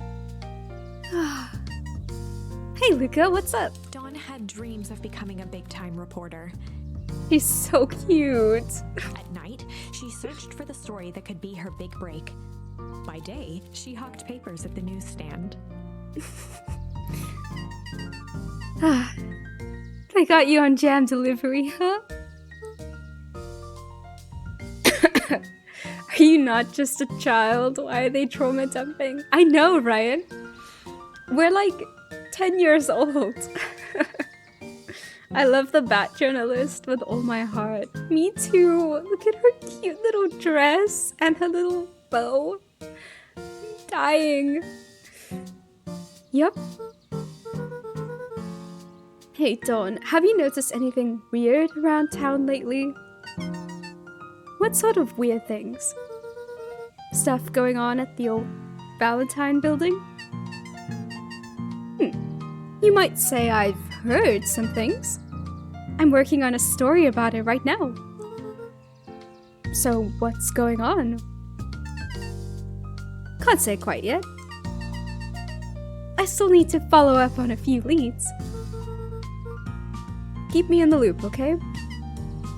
Sure thing. Have you seen the new kid around yet? New kid? Yeah, came in from the big city. Her parents both got jobs here.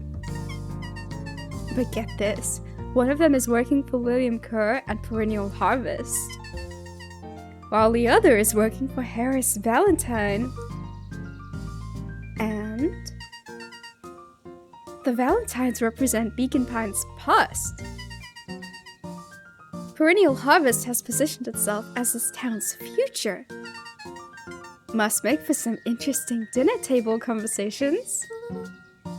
I can imagine. So that's Beck, I'm guessing?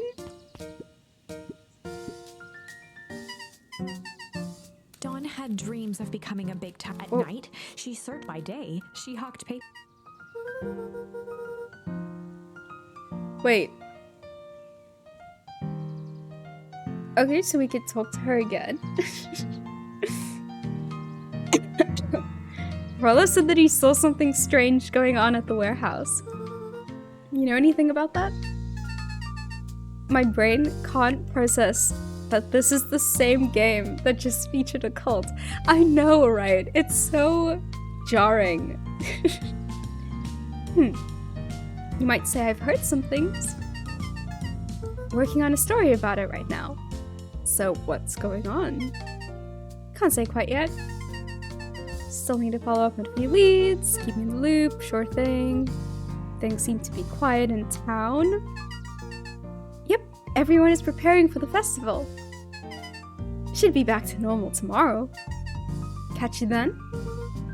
Catch you then. Oh, and Luca?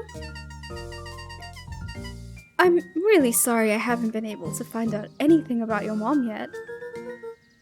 I'm just grateful that you tried. I'm still keeping my ears up. Oh, I love her.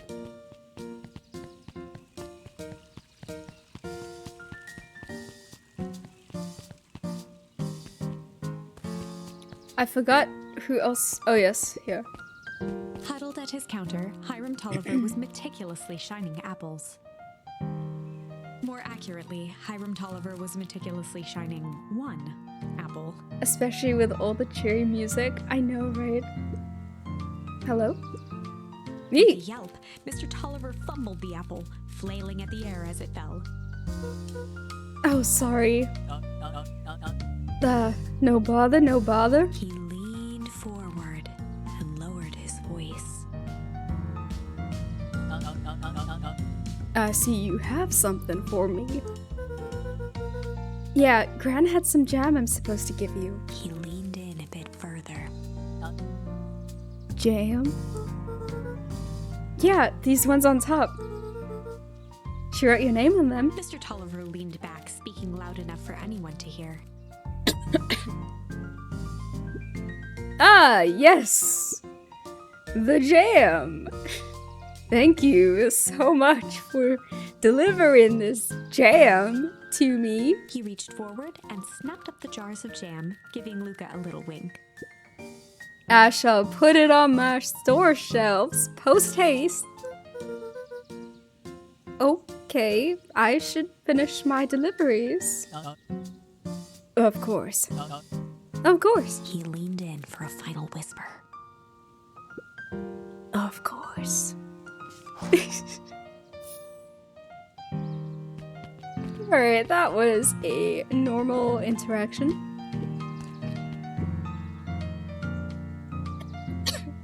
How do you keep the ice cream cold? We keep them on ice. Where do you get the ice from? I don't know, somewhere cold. How do they keep somewhere cold? Look, Bert, do you want some ice cream or not? No, I'm good. Bert is asking the real questions, though. Oh no. This was the part I was dreading. I really don't want to talk to this guy.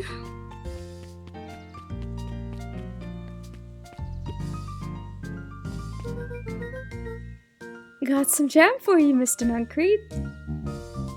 Luca, you seem chipper. Well, aside from being on delivery duty, it's a nice day. Mr. Nuncreed eyed Luca for a moment. Then The guy who just murdered us. I know, right? I suppose it is. So, do you want your jam? And it acts like nothing happened. I know. Creepy. Ugh. Oh, right. Usually, Juniper drops those off herself. I guess she's busy today. What's he supposed to be? I think he's a dog, if I had to guess. Anyway, this is my last delivery for the day. Oh, in that case... Nuncreed snatched the basket from Luca. Oh my god. I'll hold on to the basket until the next time I see your Gran. Oh, hey, it's Beck. Hey, you?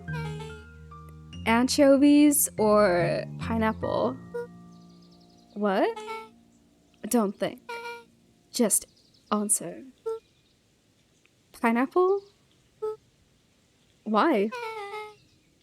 How old are you? 12? Oh my gosh, he's 12! And so much shit has happened to him. He's definitely asked Granny, where's my hug? Bruh. He does give that energy, doesn't he? Perfect. Follow me. Who are you? Anyone ever tell you ask like way too many questions? Just try to keep up, okay? I'm still trying to do this Valley Girl accent for her. What just happened? Oh.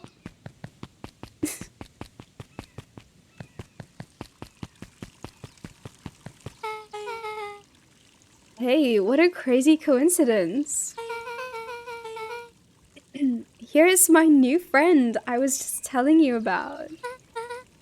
Oh, that's wonderful. Yep, we just hit it off.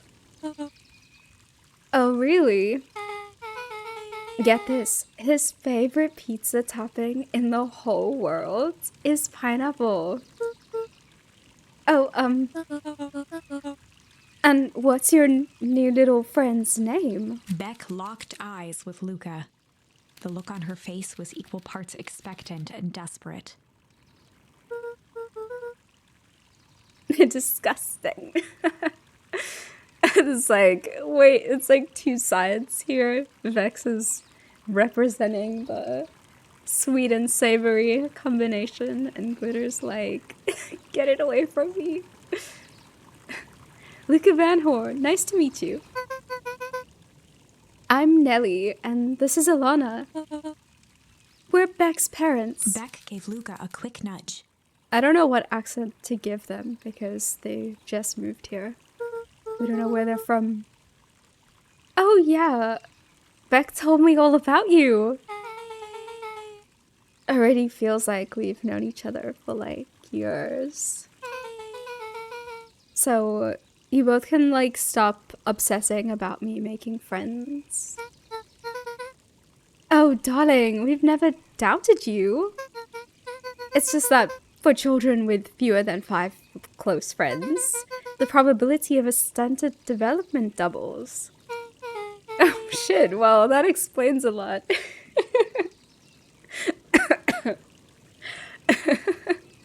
Pooja's OG accent. No man, no, I can't do that. Well, 1 down, 4 to go, I guess. What Nelly means is that we just want this move to be as easy on you as possible. You can relax. A friend has been friended. This calls for celebration. Luca, you must join us for dinner tonight. Dinner? Wow, another coincidence. I actually already asked him, and he said he would love to. It's just wonderful. In that case, we should pick up some groceries. You two don't get into too much trouble now.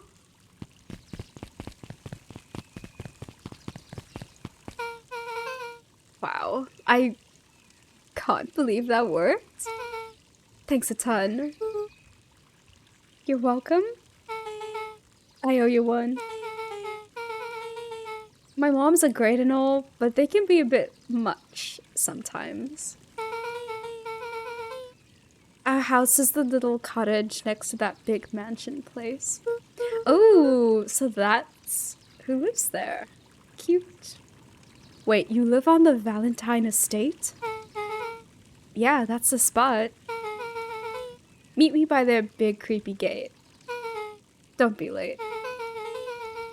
Or I'm back to square one on this whole friend grift.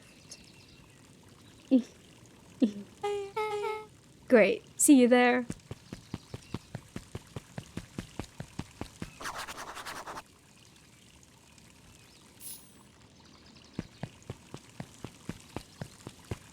I guess we have a friend. Oh. Who are you? Good morning, Geoff. What's so good about it? Another day further down the tubes, if you ask me.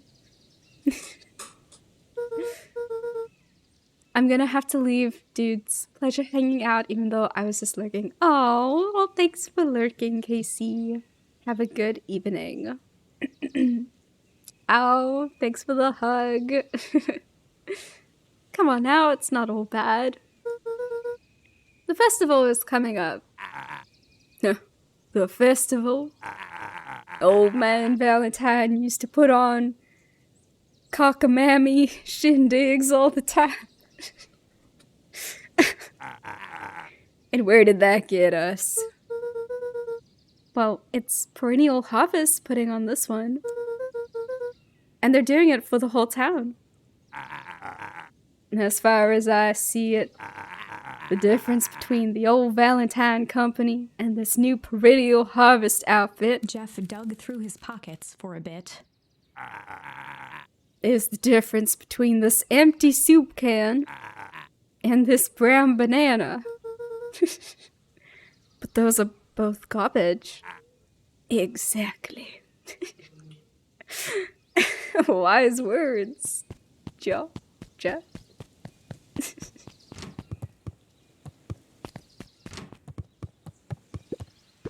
Any more facts? Hey, Kato. Good afternoon, Luca.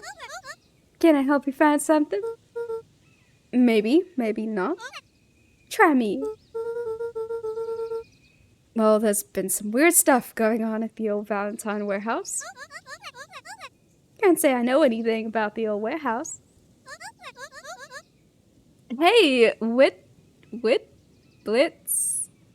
Ooh, okay, I'm sorry if I butcher your name. Whitblitzemza? Hi, welcome to the stream. How are you doing today? Oh, sorry, my voice is a bit messed up from trying to do voices for all these characters, and it's not going great.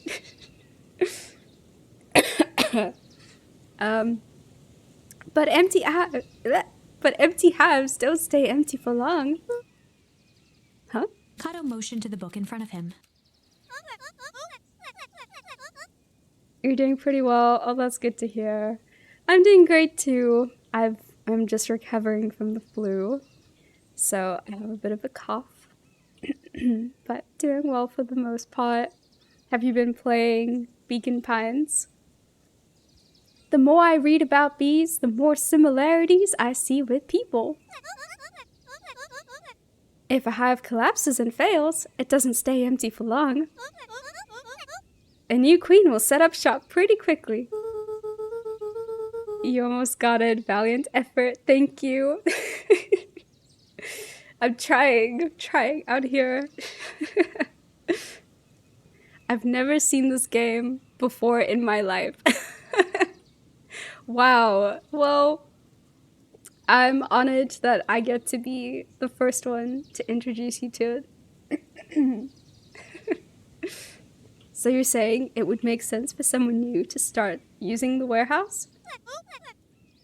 Nature arbors a vacuum. Wise words, Kato.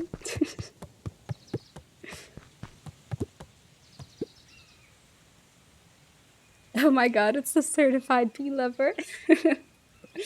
Hey, Jace. Oh, hey, Luca. Have you seen this new issue of Hank Atomic? Not yet? No spoilers, please. It's awesome. It's a flashback. Oh my gosh, thank you so much for the follow, Wit. Welcome to the Cosy family. No spoilers, please. We get to see how mild-mannered Henry Adams becomes. Hank Atomic, man of space justice. Jace, no spoilers. Oh, sorry. My point is, you're gonna love it. Alright, Jace, catch you later.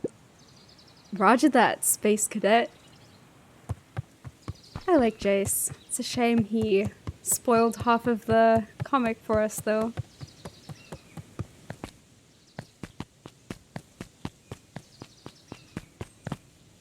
I wonder if we can actually go inside this drugstore. What's the game about? Wow. What a question. What a loaded question. I don't know, maybe if you guys in the chat want to help me explain what this game is about, because wow. It's a lot. If you asked me what this game was about like a few hours ago, I would have said, you know, it's cozy. It's a fun, cozy storybook, you know, with all these really cute animal characters. But now I'm realizing it's got some dark shit. Yeah, and it's also about some guy named Rollo who disappears. There's a lot of like Stranger Things vibes going on here. um, homicidal dogs and cults. Yeah.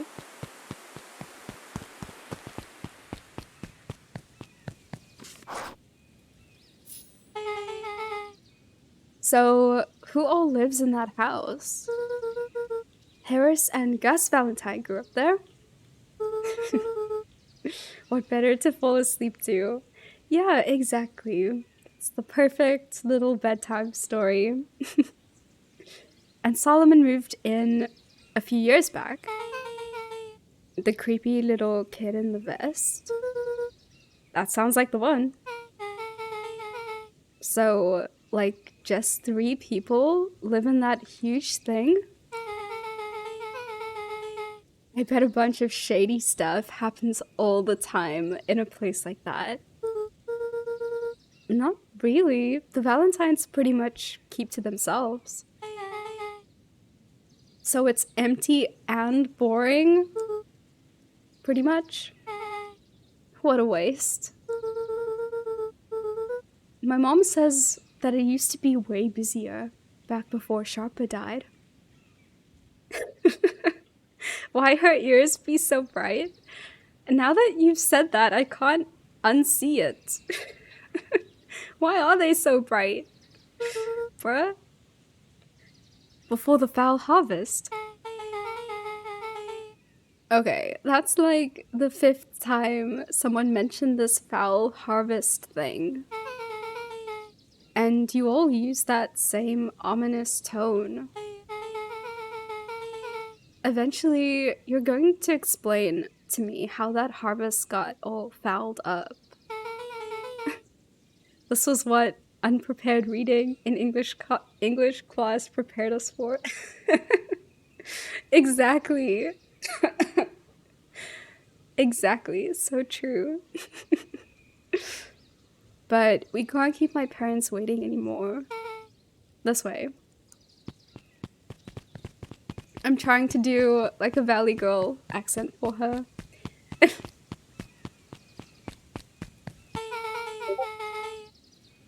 And most kids would have just ditched me by this point.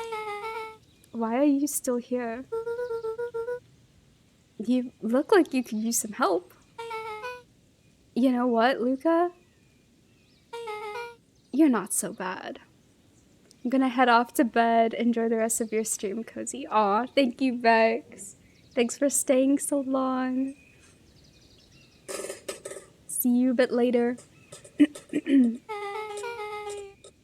Let's get through this as simply as possible. Just eat, smile, and nod. Fun. Do I...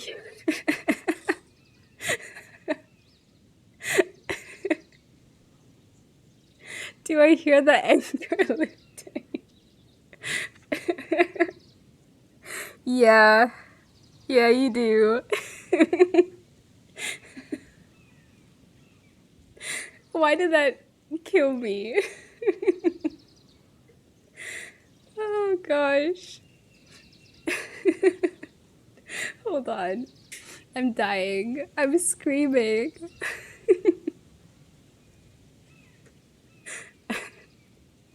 Okay, I'm good. I'm good. Great. Whatever you do, don't bring up their work. I think I can handle that.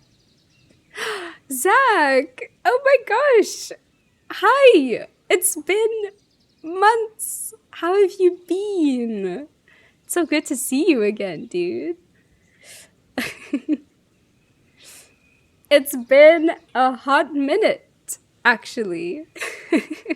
It's nice to see you, though. How's it been going? I think I can handle that. You haven't been able to catch me. Oh no.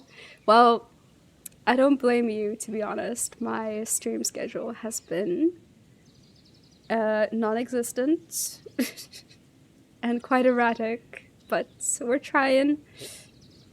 Oh, you're good. That's good to hear. I'm doing okay. I'm still recovering from being sick for a little bit, but I'm okay. What have you missed? What have you missed? I've been playing, Hogwarts. I know, don't say anything. I've also been playing,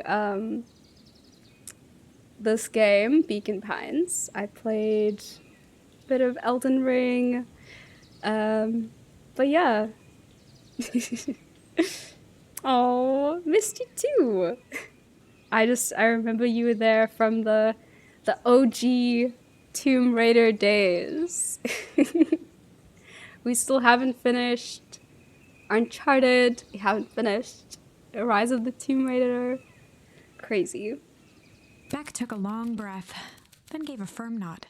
But we're playing Beacon Pines right now, which is, as I was telling Wit, is a very cozy storybook game with absolutely no cults and no ominous events happening.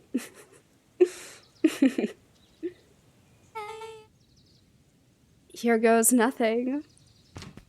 Haven't done the OG Tomb Raiders. Chapter 4. Yeah, Glitter has been trying to get me to play the old school Tomb Raiders. Dinner with the Moodwills. And I've been kind of dodging it for a while. But, you know, the more she asks, the more inclined I am to play it. So maybe one day. Ilona Moodwill was worried about change. A gardener at heart, she understood the necessity of change, relied on it even. Oh, it's good to see you too, Zach. But there was a difference between the controlled world of her plants and this cluttered cottage in a strange town. Yes, the more you demand. Almost done.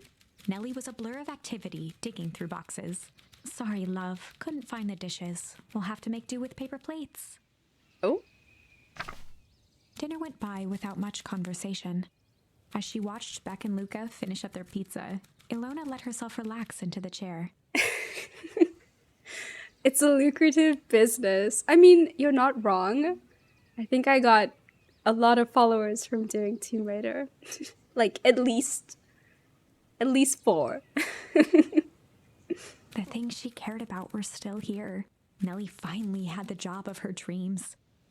Beck was beginning to take root. Ilona's task was simply to tend to them.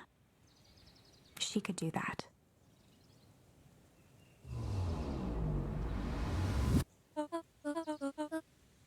So, Luca, tell us a bit about yourself. Where do you live? Oh, I live with my grandma. Over on the other side of the river. Your grandma? Where are your parents at? Beck, manners. It's alright. My dad passed away in an accident at the fertilizer plant 6 years back. Oh dear. My mom's been missing for a few months now. Like, missing? Luca's eyes were fixed to his plate, pushing a chunk of pineapple around with his finger. Nellie was the one who eventually broke the silence. Luca, how did you like the pizza? Oh, it was good. Very good. Normally, we'd put more effort into dinner. Ilona nervously gestured toward the boxes. We aren't fully settled in, and Beck had mentioned that it's it's your favorite. I'm sorry. Are we just skipping the part where he said his mom was like missing? Beck. I'm sorry, Luca. This move has us all a little tired. Luca wiped his face with his sleeve. So I'm trying to do some accents here, and bear with me. Beck is supposed to have this Valley Girl accent.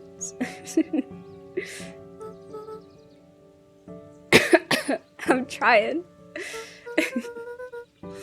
So, Beck said that you moved here for work? Beck gave Luca a swift kick under the table. Oh, right, we're not supposed to ask about work. How? I mean, what brought you to Beacon Pines?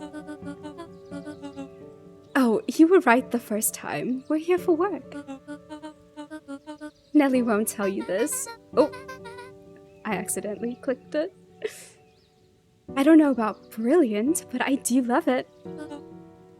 She's brilliant. Perennial Harvest just made her their newest lead researcher of deep engineering. Oh shit. Well, we know who lost their position in the company not long ago. I'm funny. Oh, thanks, Zach. Glad you think so. Did I change avatars? Oh, my PNG tuber. Yeah, I drew it. So she's new. I was working on it the whole of December. She makes it sound more impressive than it is. I'm just happy that I get to make a difference in the world. I drew it. Yeah, I did. I dabble in digital arts. Perennial Harvest is at the forefront of evolving agriculture into something more useful than sprinkling water and excrement on the ground. Luca glanced over to Beck. She seemed to be holding her breath. Oh, thanks, Zach.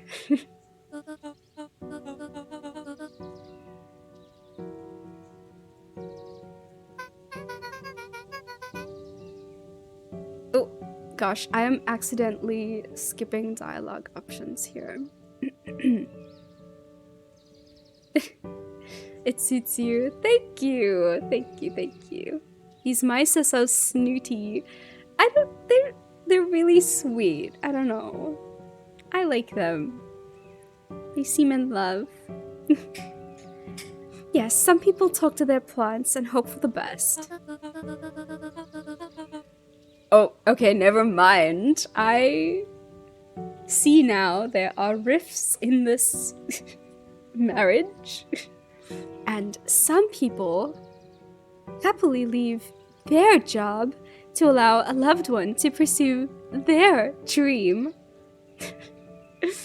I should do art for other streamers for money. You know, I wish that I could, but like, I barely have the time to like make art for myself. First of all, and then to like have the stress of commissioning for other people. Oh, it's too much. And I'm such like a perfectionist about it. I would just, yeah. It doesn't go well. They're trying their best. You swore you didn't! Beck slammed her fist into the table.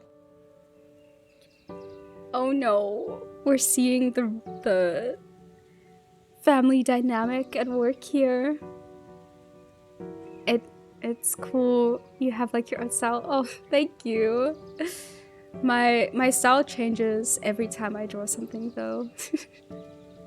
So I really haven't found what my style really is, if that makes sense. Perhaps harder than she intended. I think it's because I barely draw, so it's like I haven't had time to actually figure out what my style is yet. Hey, Luca, how about some dessert? I actually have to meet my friend Rolo soon. Luca glanced outside to gauge the time. The sky was darker than he expected, filled with ominous clouds.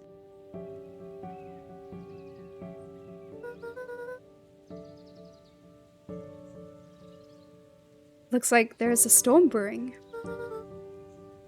I should get going. Oh, I didn't think there was any rain in the almanac. Yeah, almanacs aren't that useful around here. Wait, what's an almanac? Luca wiped his mouth one last time with his napkin and started to get up. Thank you all for the pizza. It was really good. See you at the festival, Beck. Oh.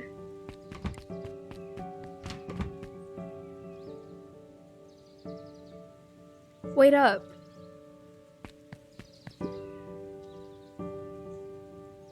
I'll walk you home. Surprised, Luca turned around. He knew Rollo could be prickly around new people. But Beck seemed cool. Rollo would warm up to her eventually.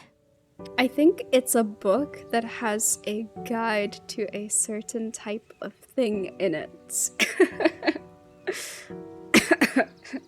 Great description. It is a great description. Although I don't get how it was relevant in the context of rain. Because she was like, it doesn't rain in the... I thought almanacs don't get rain or something like that. I only remember Almanac from Plants vs. Zombies. How? What? How? Where? Probably. Luca began to respond, but the sky answered for him as the clouds above began to rumble. Luca began to respond, but the sky answered for him as the clouds above began to rumble with ominous thunder. Sorry, I'm quiet. I'm in a gunfight. Bruh, is this what y'all do in the USA?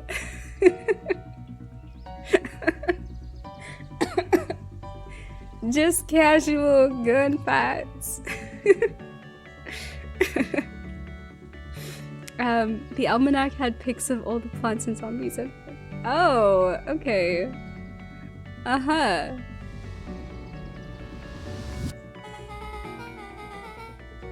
Oh, okay, so they had like a guide about like the climate and stuff in this valley, I'm guessing. Now I decided to play Fortnite.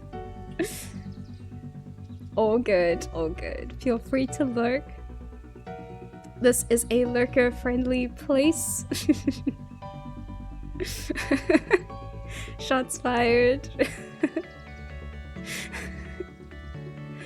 You sure we can make it home before the storm kicks off? Luca surveyed the roiling clouds. I'd say the odds are good. Maybe you should stay here, and I'll make a break for it. The heavens opened up, unleashing torrential rain. Bro thought I was shooting people. No, guys. It's a joke. Oh my gosh.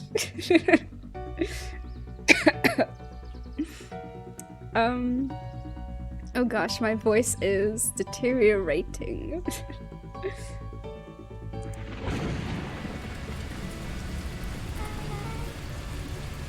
Care to recalculate those odds? Hurry inside, you two, before you catch a cold. Side-eye. Oh, sleepover! Luca, Nelly will keep trying to reach your gran on the phone. In the meantime, you two hold tight. Sorry, not much to do up here. Most of my stuff is still in the boxes. Mind if I poke around? Be my guest.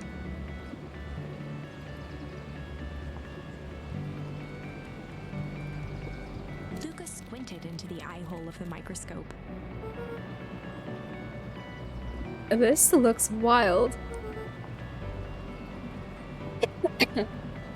Both of the mice are female. Yes. Yes, they are. Oh, hey, welcome back, Wit.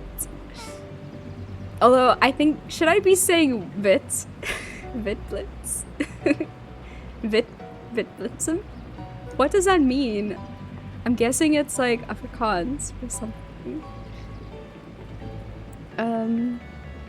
Gum? Luca adjusted the slide with his fingers to get a better look. Tracking the structural integrity of gum with increasing amounts of chewing. Chew that one for 47 days. Luca wiped his hand off on his sweater and gave a nervous I got laugh. it. It has a little backstory to it. Ooh, we love a backstory. Do tell. It's weird, I know. Nothing to do with race, TBH, but yes, it's Afrikaans. Beck looked down, timidly tapping the ladder with her feet. Weird flex, but okay, Beck. You think it's weird, don't you? A little. But weird can be cool. Yes, weird can be cool.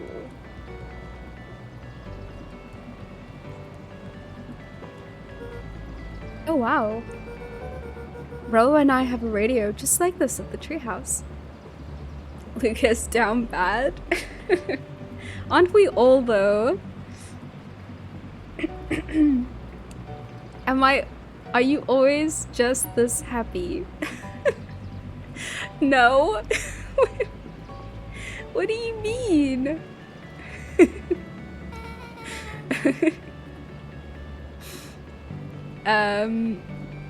I try to project happiness and good vibes on stream, you know? Oh my god, Beck doing her best FP impression. She's very cheerful, yes. Thanks, guys. I also tend to laugh when I'm nervous. And maybe I am a little bit nervous. No, I lied, Jughead. Wait, what's FP? I can literally hear your smile when you talk. I am smiling. So that makes sense. Why am I nervous? Okay, well, I mean, streaming is kind of a nerve-wracking thing to do, you know? I mean, I think there's a part of me that's like subconsciously a little nervous, you know? Because also like, I want you guys to have a good time, you know?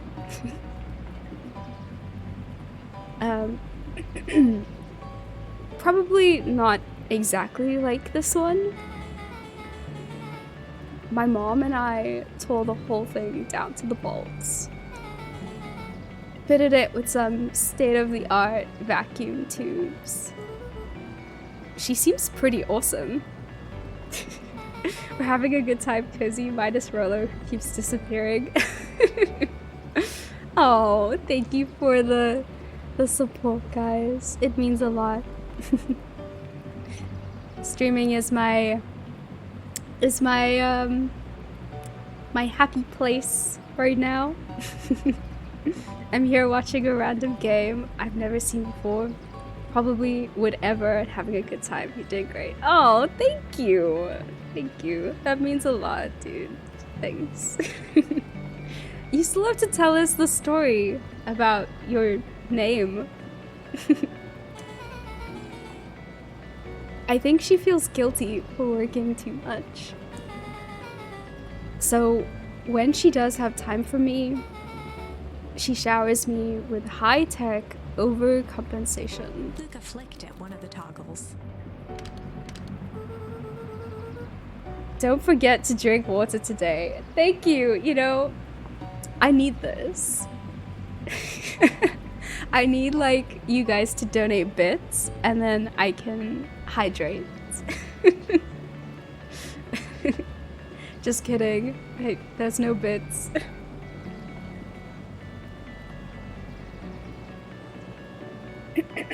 Okay. I am hydrated. My voice was getting a bit a bit rough. I am recovering from the flu, as you guys have heard.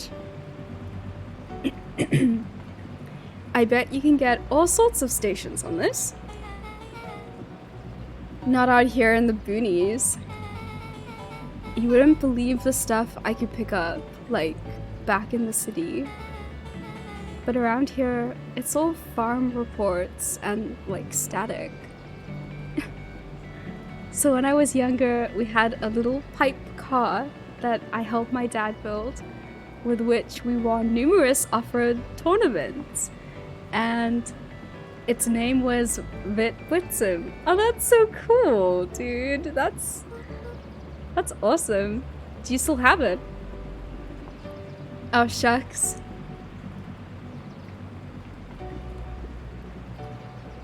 Luca bent down to examine the bouquet of wilting flowers. Judging by the odor, they were well past their prime. Pungent. He flipped open the attached card. Happy trails from Coach Walker and all of Fairview Condors. Boy, you weren't kidding about poking around, huh?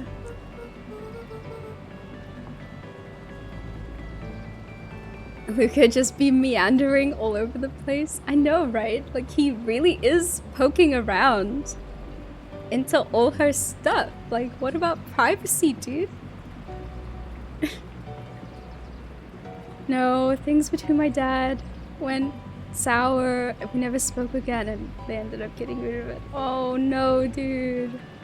I'm sorry. That's really tough.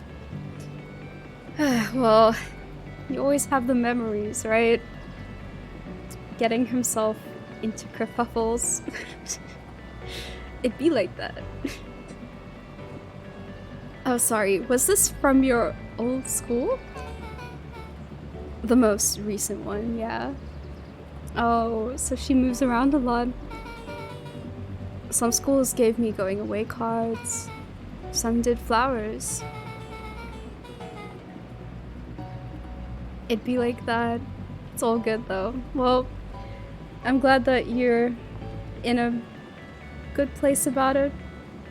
At least. When they're really trying to feel good about themselves, they do both. So you've moved a lot.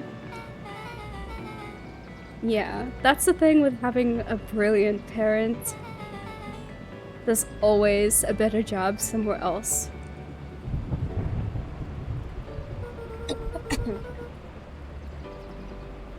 Luca's really harnessing his inner Indian auntie. Bruh, he is. He's snooping, asking all these questions. Where does your name come from?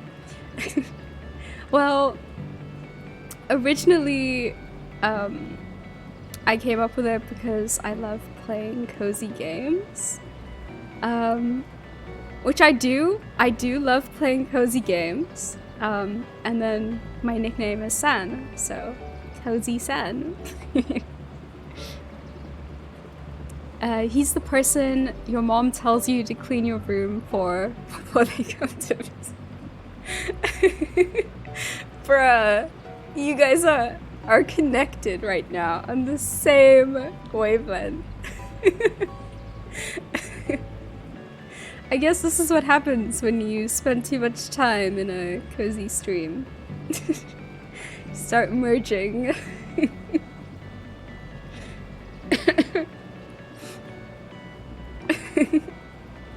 1 + 1 = 2, I guess. These flowers would last longer if you put them in some water. That's the sort of thing I would do if I, like, cared or whatever. Well, you cared enough to keep them, is all. They're becoming one. You know, that's actually happened to me before. What? Oh, the guest thing. They legit walked into my room because they wanted to see what it looked like. Bruh, unprovoked.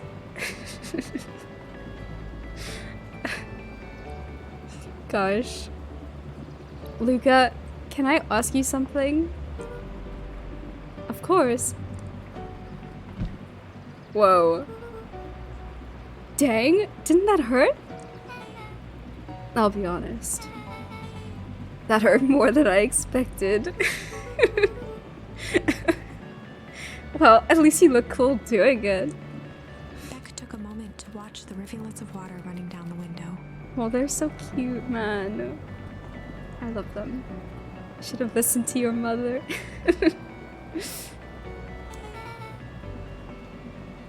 Do you ever feel alone? Like, even when people are around? Well, Rolo can be pretty absent-minded sometimes. I'm serious. Does it ever feel like your family doesn't care what you want? Bruh, they're like 12 years old! What?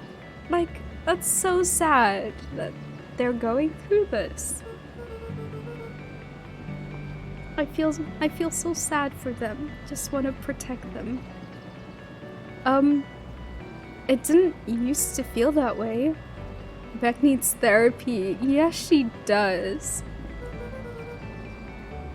I know Gran loves me, but sometimes when she looks at me, it's like she's looking at a problem. Luca took a deep breath, exhaling slowly. She's damaging Luca. Oh no. Hurt people hurt people. Too true. I know the feeling. How do you deal with that?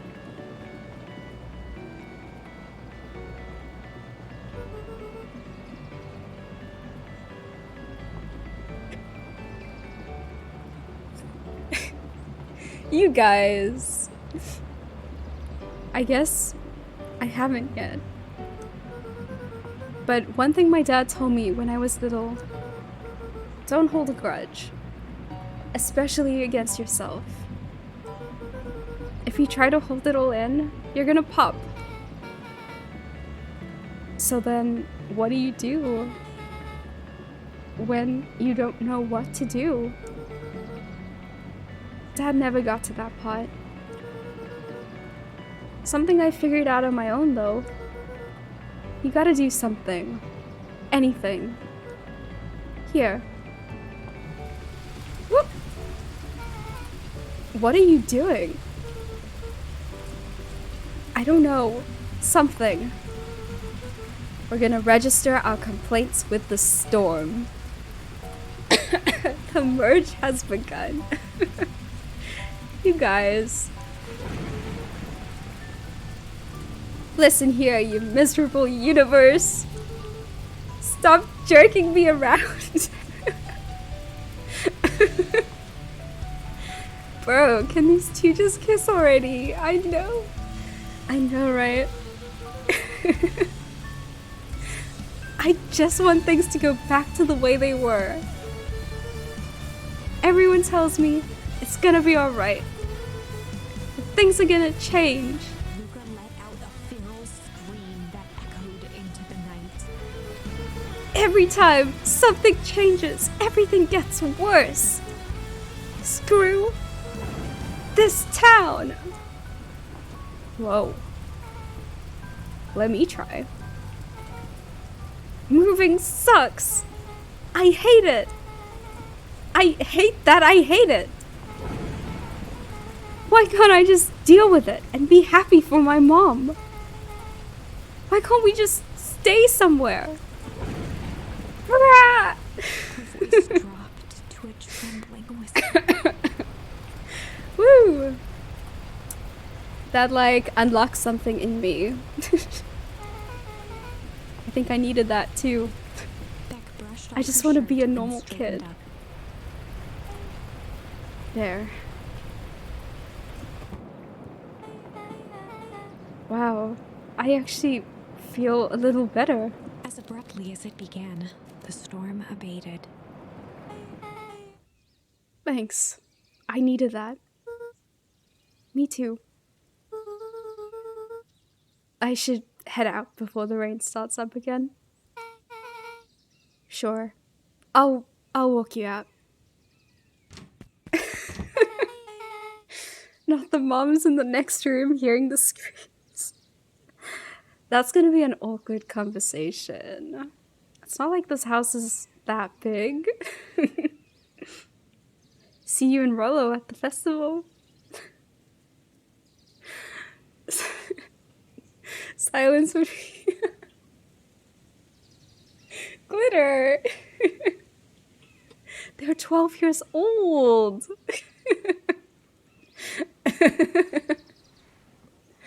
Girl. Glitter gets it. I'm dying.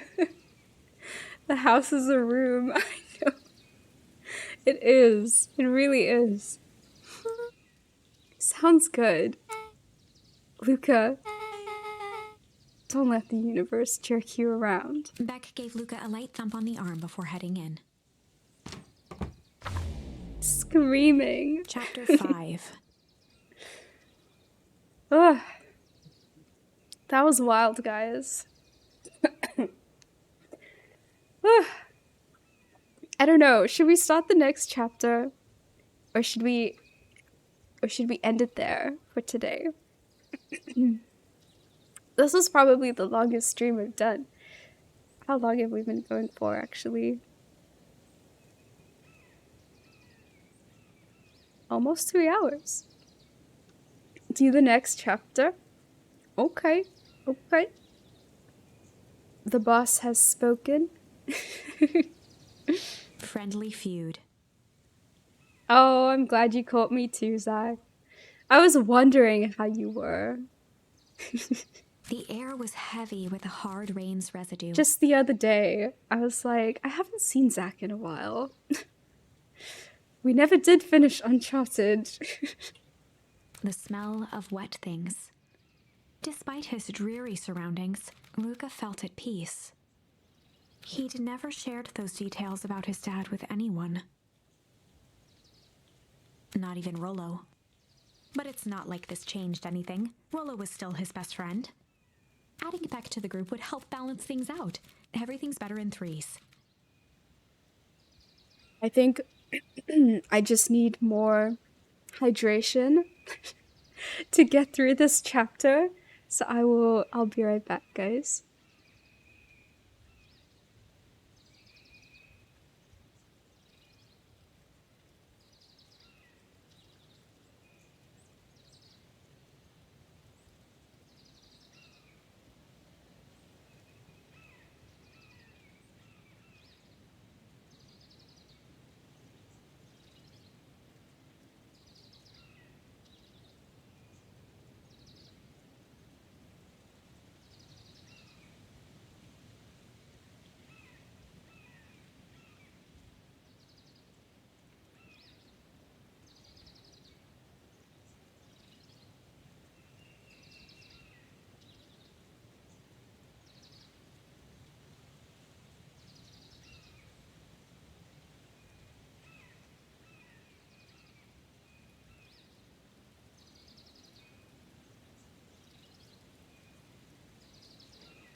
Oh my goodness. Hey, Diablo. Welcome to the stream, dude.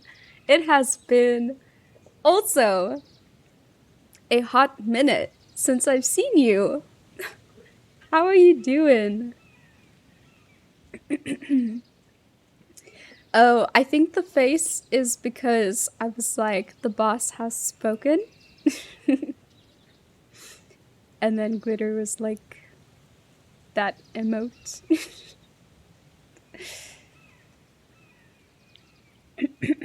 Okay, I am hydrated for now, which is good. I'm a little ill, so you might hear me coughing, and that's why I sound weird. But we move, you know. But I'm doing well. Good to see you. We are playing Beacon Pines, and we finally reached chapter 5. This is what Luca told himself as he headed to the treehouse. Oh, thank you, Zach. I hope so too. It's been like 2 weeks.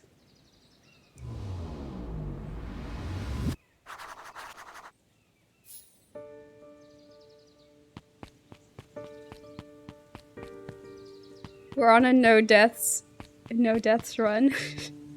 That was like me in Elden Ring yesterday. It was 0 deaths.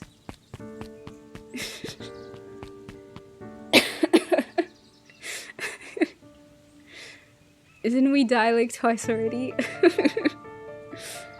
What? No. Us? Couldn't have been us. 2 weeks? Is it a cold?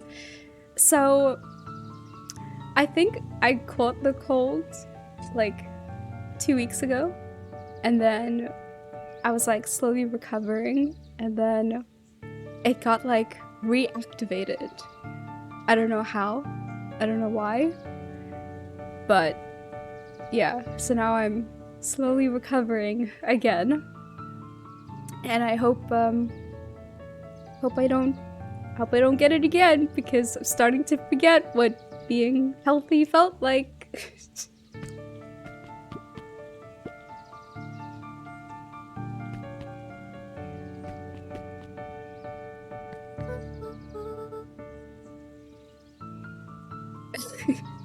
We don't count those. Yeah, exactly, we don't count those.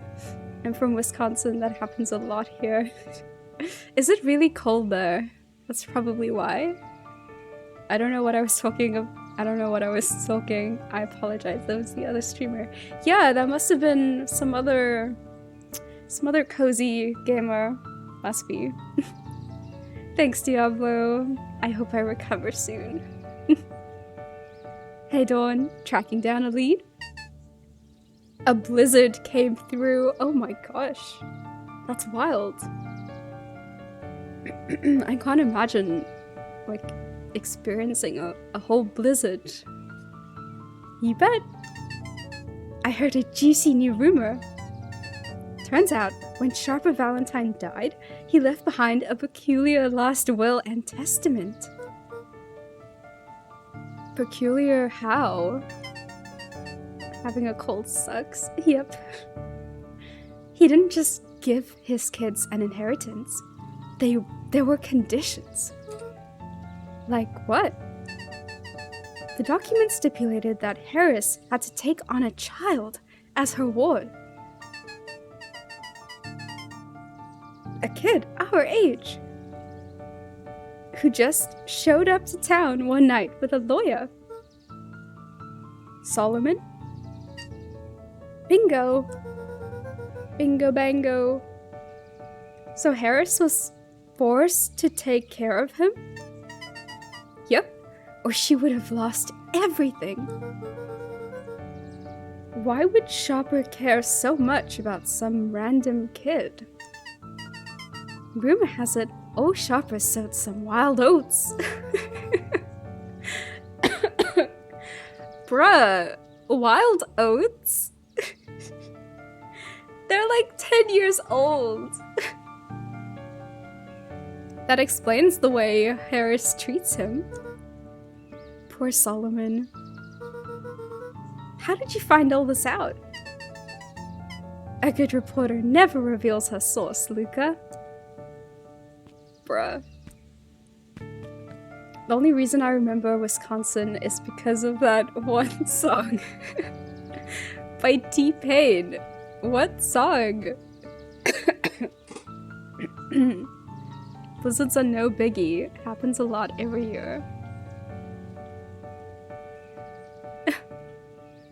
That is wild. Miss Ma'am loves to gossip. She does, doesn't it? Same goes for tornadoes. Bruh, that's the one thing I like about South Africa is that, you know, there's no natural disasters, you know. Bingo bango bongo. Is it not heiress? Wait, what was I saying? Harris? Oh no. Oh no, it's the Indian auntie.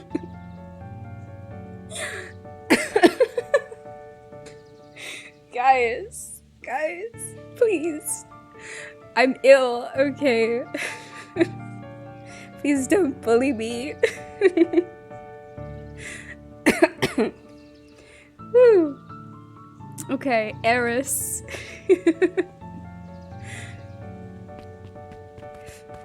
I like Wisconsin. Oh. I don't know much about Wisconsin, to be honest. Sorry, I was just trying to help. No, I appreciate it. I appreciate it. Just forgive me. I better not dilly-dally. Gotta get to the treehouse.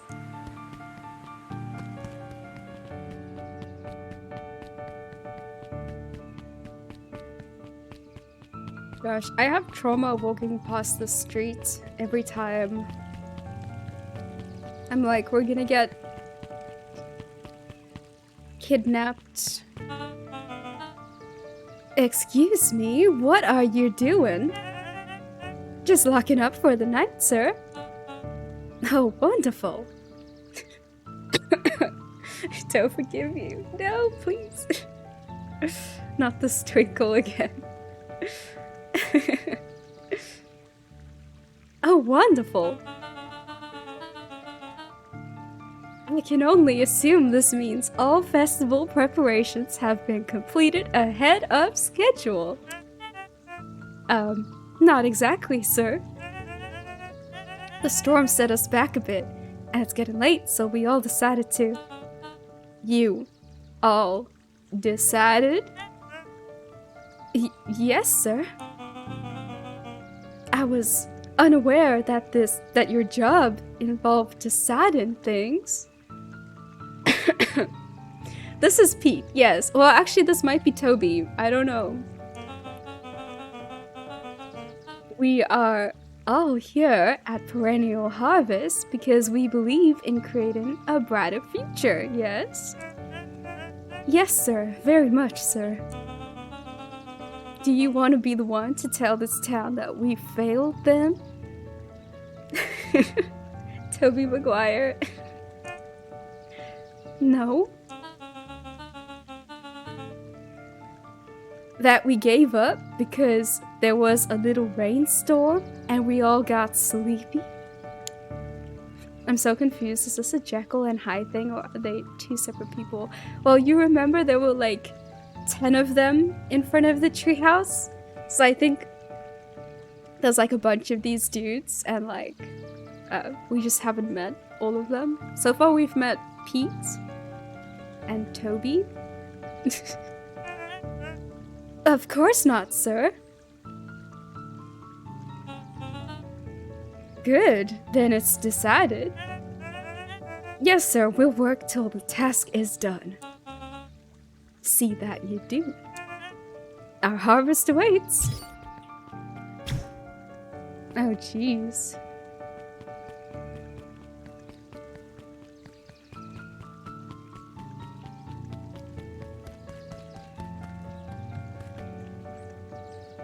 What is this language? in this chat, Mr. Clutch. I knew that Fox was sus. Yes, exactly. I feel like everybody in this town is sus, to be honest.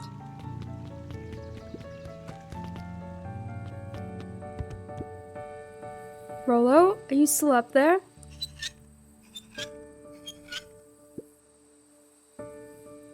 I'm sorry, Rolo isn't accepting visitors at the moment. Come back never?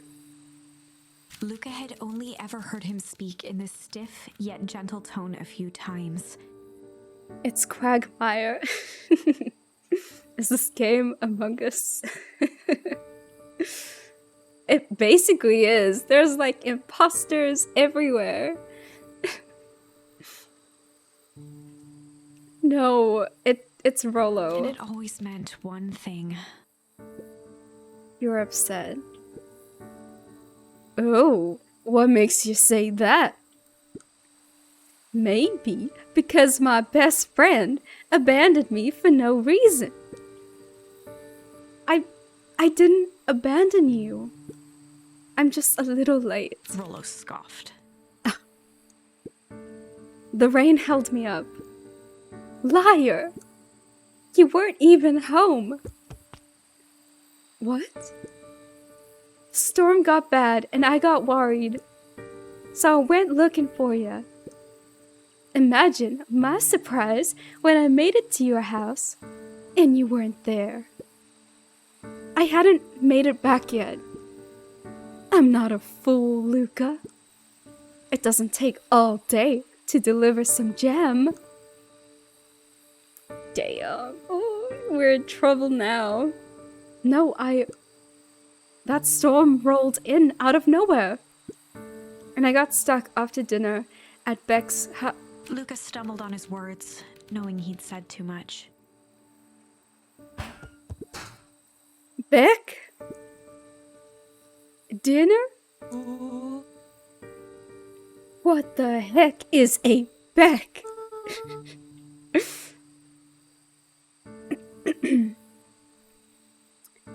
She's a new kid in town. She's actually kind of cool. You'd like her.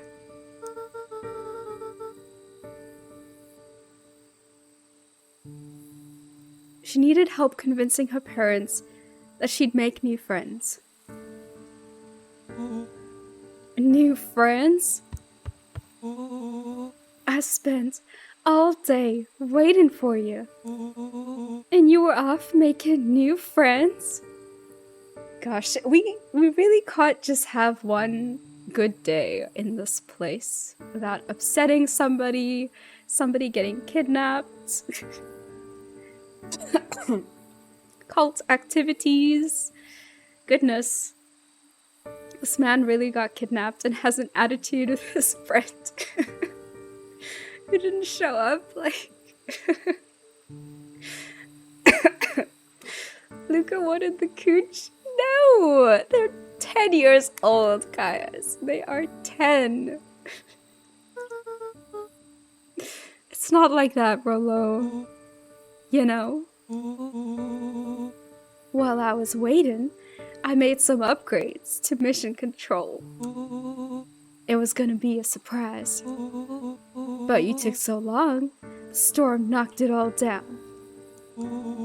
Just like you knocked down our friendship. What does that even mean? Luca became instinctively angry in response. Both boys were now shouting across the distance. It means you're a bad friend. You don't care about me.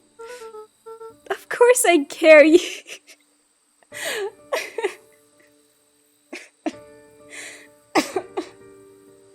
Oh my gosh. Of course I care, you ass. Oh gosh, that killed me. I knew I'd get in trouble waiting so late for you. but I kept my word. 'Cause that's what friends do. Oh wow, what a noble sacrifice you made. Easy for you to say. Your gran doesn't even care. You can stay out as long as you want, and you wouldn't even get in trouble. Seriously? You're acting like I chose this? If that's what you think, then maybe you're the bad friend. Rollo's tone changed to a calm, yet more intense anger. Next time we should just leave him with Gur. Cut the tree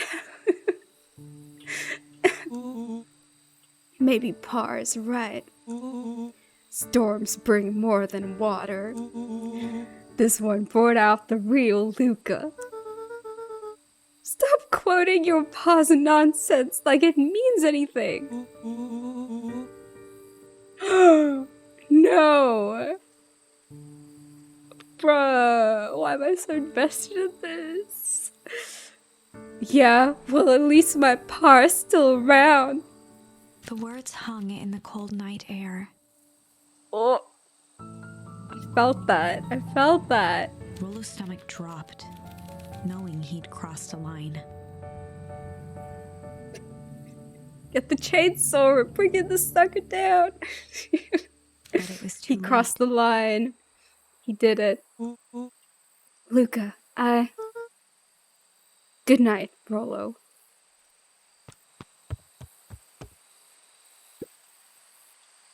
Dang it. Oh.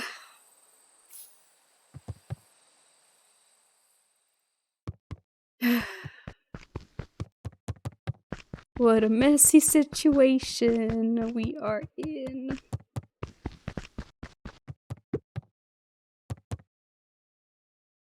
Rollo finna catch these hats. Luca dug through his old stuff, not even sure what he was looking for.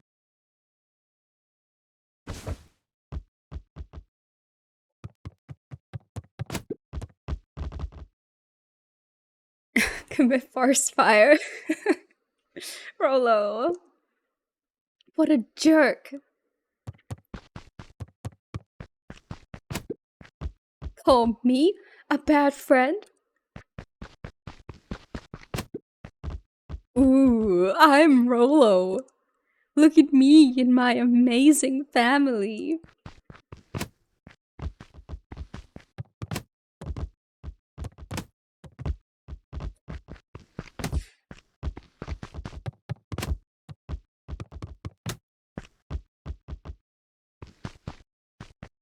How many more times do we have to do this?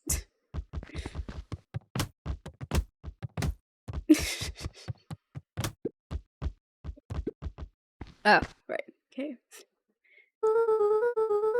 I guess I'm just never supposed to make new friends. Weep.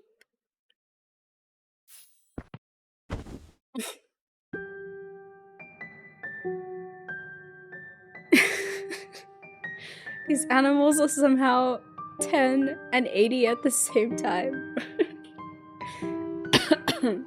A dynamite stick. Oh my gosh. Gran It's a bit cooed gently from the extreme. hallway. You slept through breakfast? Luca, are you alright? I'm fine. I just don't feel like getting up yet. Tears. Okay, I'll leave this oatmeal by the door. I've got to run out and take care of some things. It's got some bodies to hide. Okay. He's 10 in human years. So that's like 17 dog years. Which is surely something in deer years. I mean, how... Like, what's the ratio? You know, like human to deer years. I'll be back later to check in. Sure. Luca just wanted to be alone. He waited to hear the sound of the front door closing.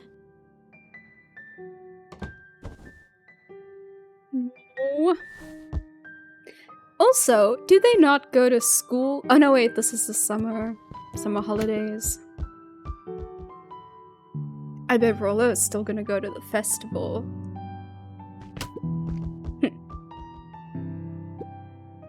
He's gonna be miserable.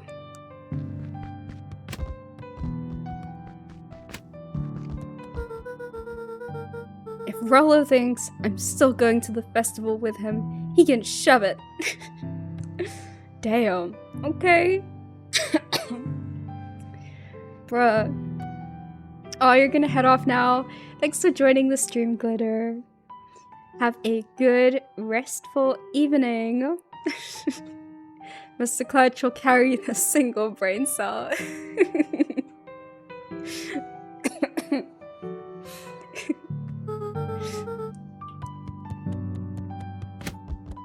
Bye, Glitter.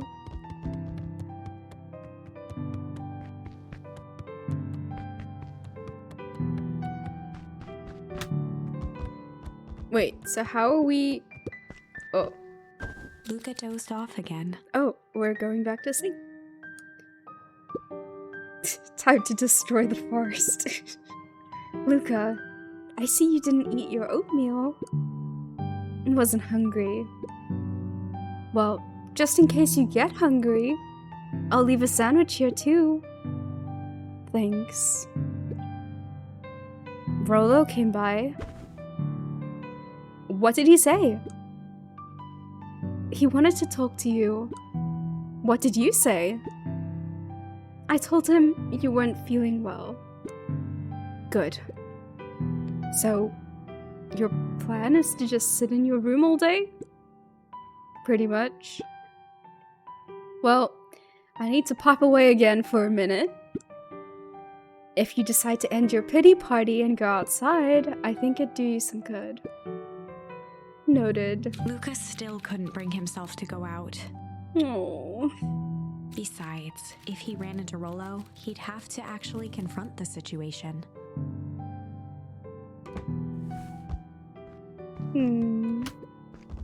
There's never anything interesting at the festival anyway. Oh. Are we meant to aim it up there? Okay, we could try. Oh, nice. The Adventures of Hank Atomic. The complete first volume. Luca carefully opened the cover and began to read. Rollo had received it for his birthday. A special hardcover edition with behind-the-scenes commentary and bonus art. Rollo cherished it, but asked that Luca keep it at his house. Luca wasn't sure if it was because Rollo didn't trust himself with it, didn't trust his sister around it, or just wanted an excuse to come hang out at Luca's more often. Whatever the reason, Luca didn't mind. But it had stayed right there where Rollo had stashed it ever since. Oh, Rollo's a good friend. Now, at the foot of his bed, Luca lost himself in the pages. He'd read it all before, but at this moment, it somehow felt sentimental. He was well into issue number 5 when he heard soft footsteps from the hallway. No, we can't give up on Rollo like that. Luca? Another little friend came to see you. A girl named Beck Modal?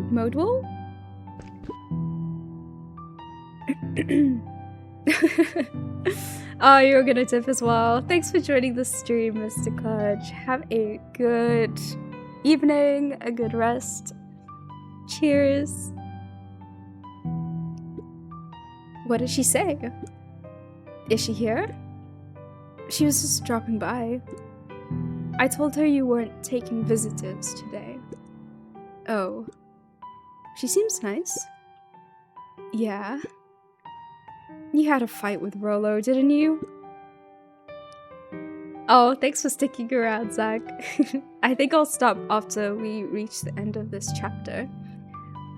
Can I come in? Maybe later. Alright, then. I'll leave dinner on the kitchen table. in case you want a bite before bedtime. Without realizing it, Luca had pouted away the entire afternoon. It happens, though. It really happens. He once again felt the weight of it all and allowed his weary eyes to close. Luca stood in a vast black expanse. He looked up at his father standing beside him. Walt was working a straw at the bottom of a fountain glass, trying to collect the last bits of milkshake. Dad, where are we? Taking a final loud gurgling it's another sip, one of these his dreams. father peered up from the glass. He jangled the straw playfully with a warm smile, then lifted the empty glass as if to point into the darkness. The source? Luca's eyes followed his father's gesture. In an instant, he was sitting in front of a blazing campfire. Across from him sat a large figure in a yellow hazmat suit. The figure's voice was a scratchy echo. Well, if it isn't the man of the hour. Make yourself comfortable. Luca held his shivering hands over the flame to warm himself. It doesn't work that way here. Their yellow-gloved hand pointed to the base of the flame. It's a cold flame, see? Luca peered at the base of the fire. It wasn't wood that was burning. It was Beacon Pines itself. Oh my gosh, you got what you wanted, Zach. Tiny buildings, freezing and crumbling as they were consumed by flame.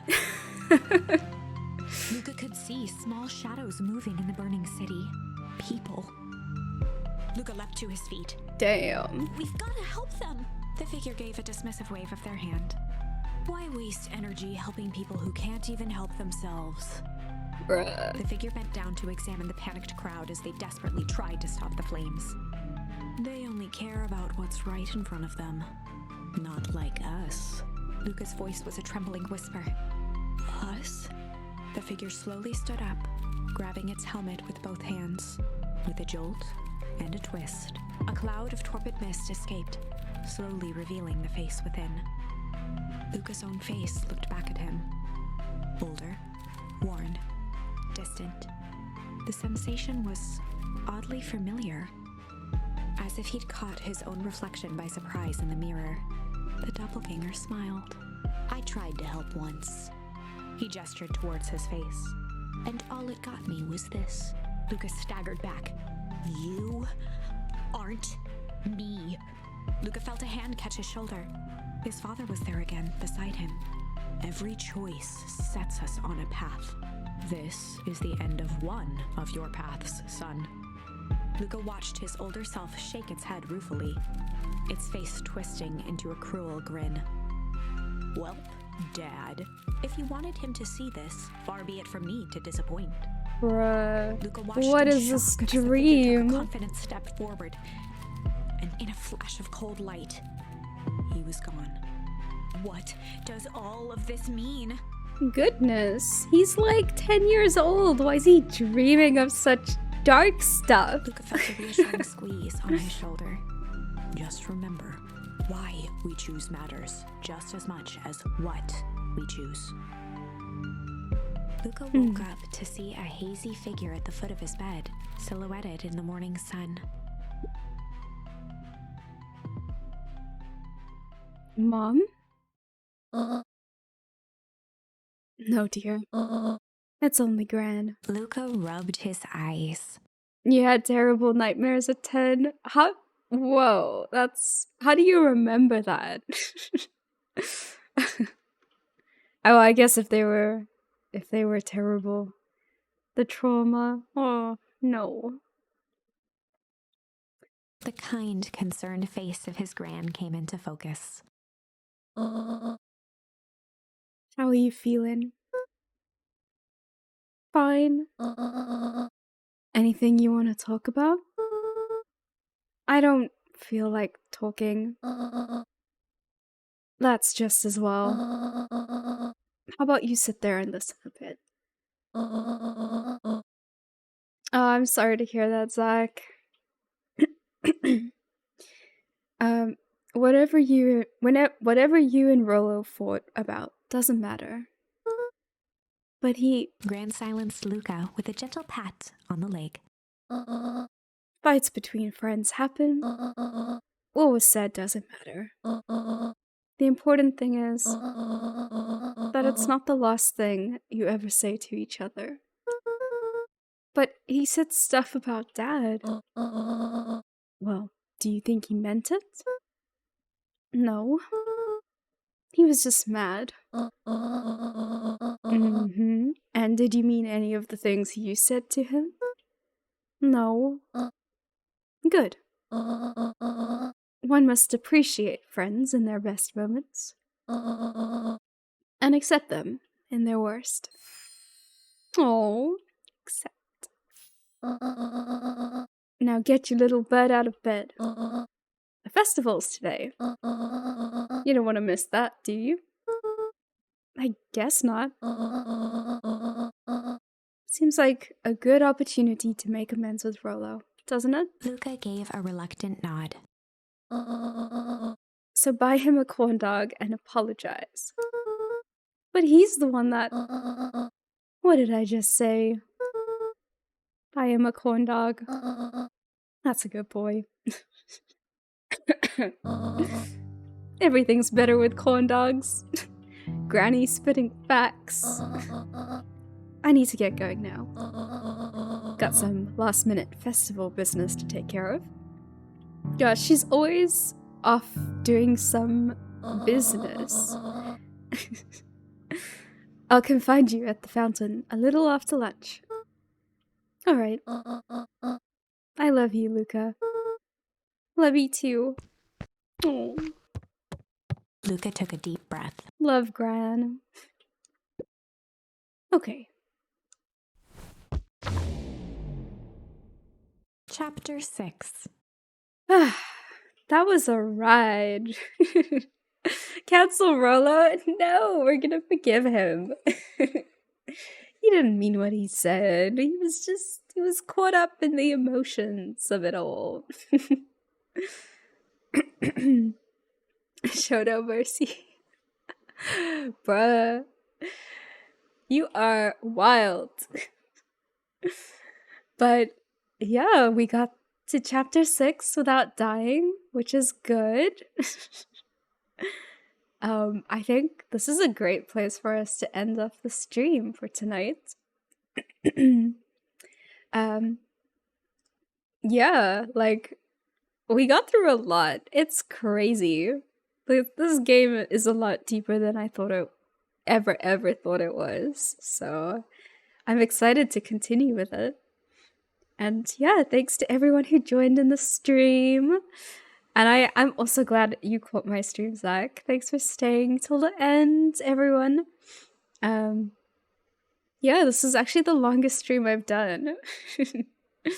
Aw, I miss you too. Hopefully I'll see you in the next one. Maybe tomorrow. We'll see. Yeah, have a good rest of your day. And I'll see you soon. Good night.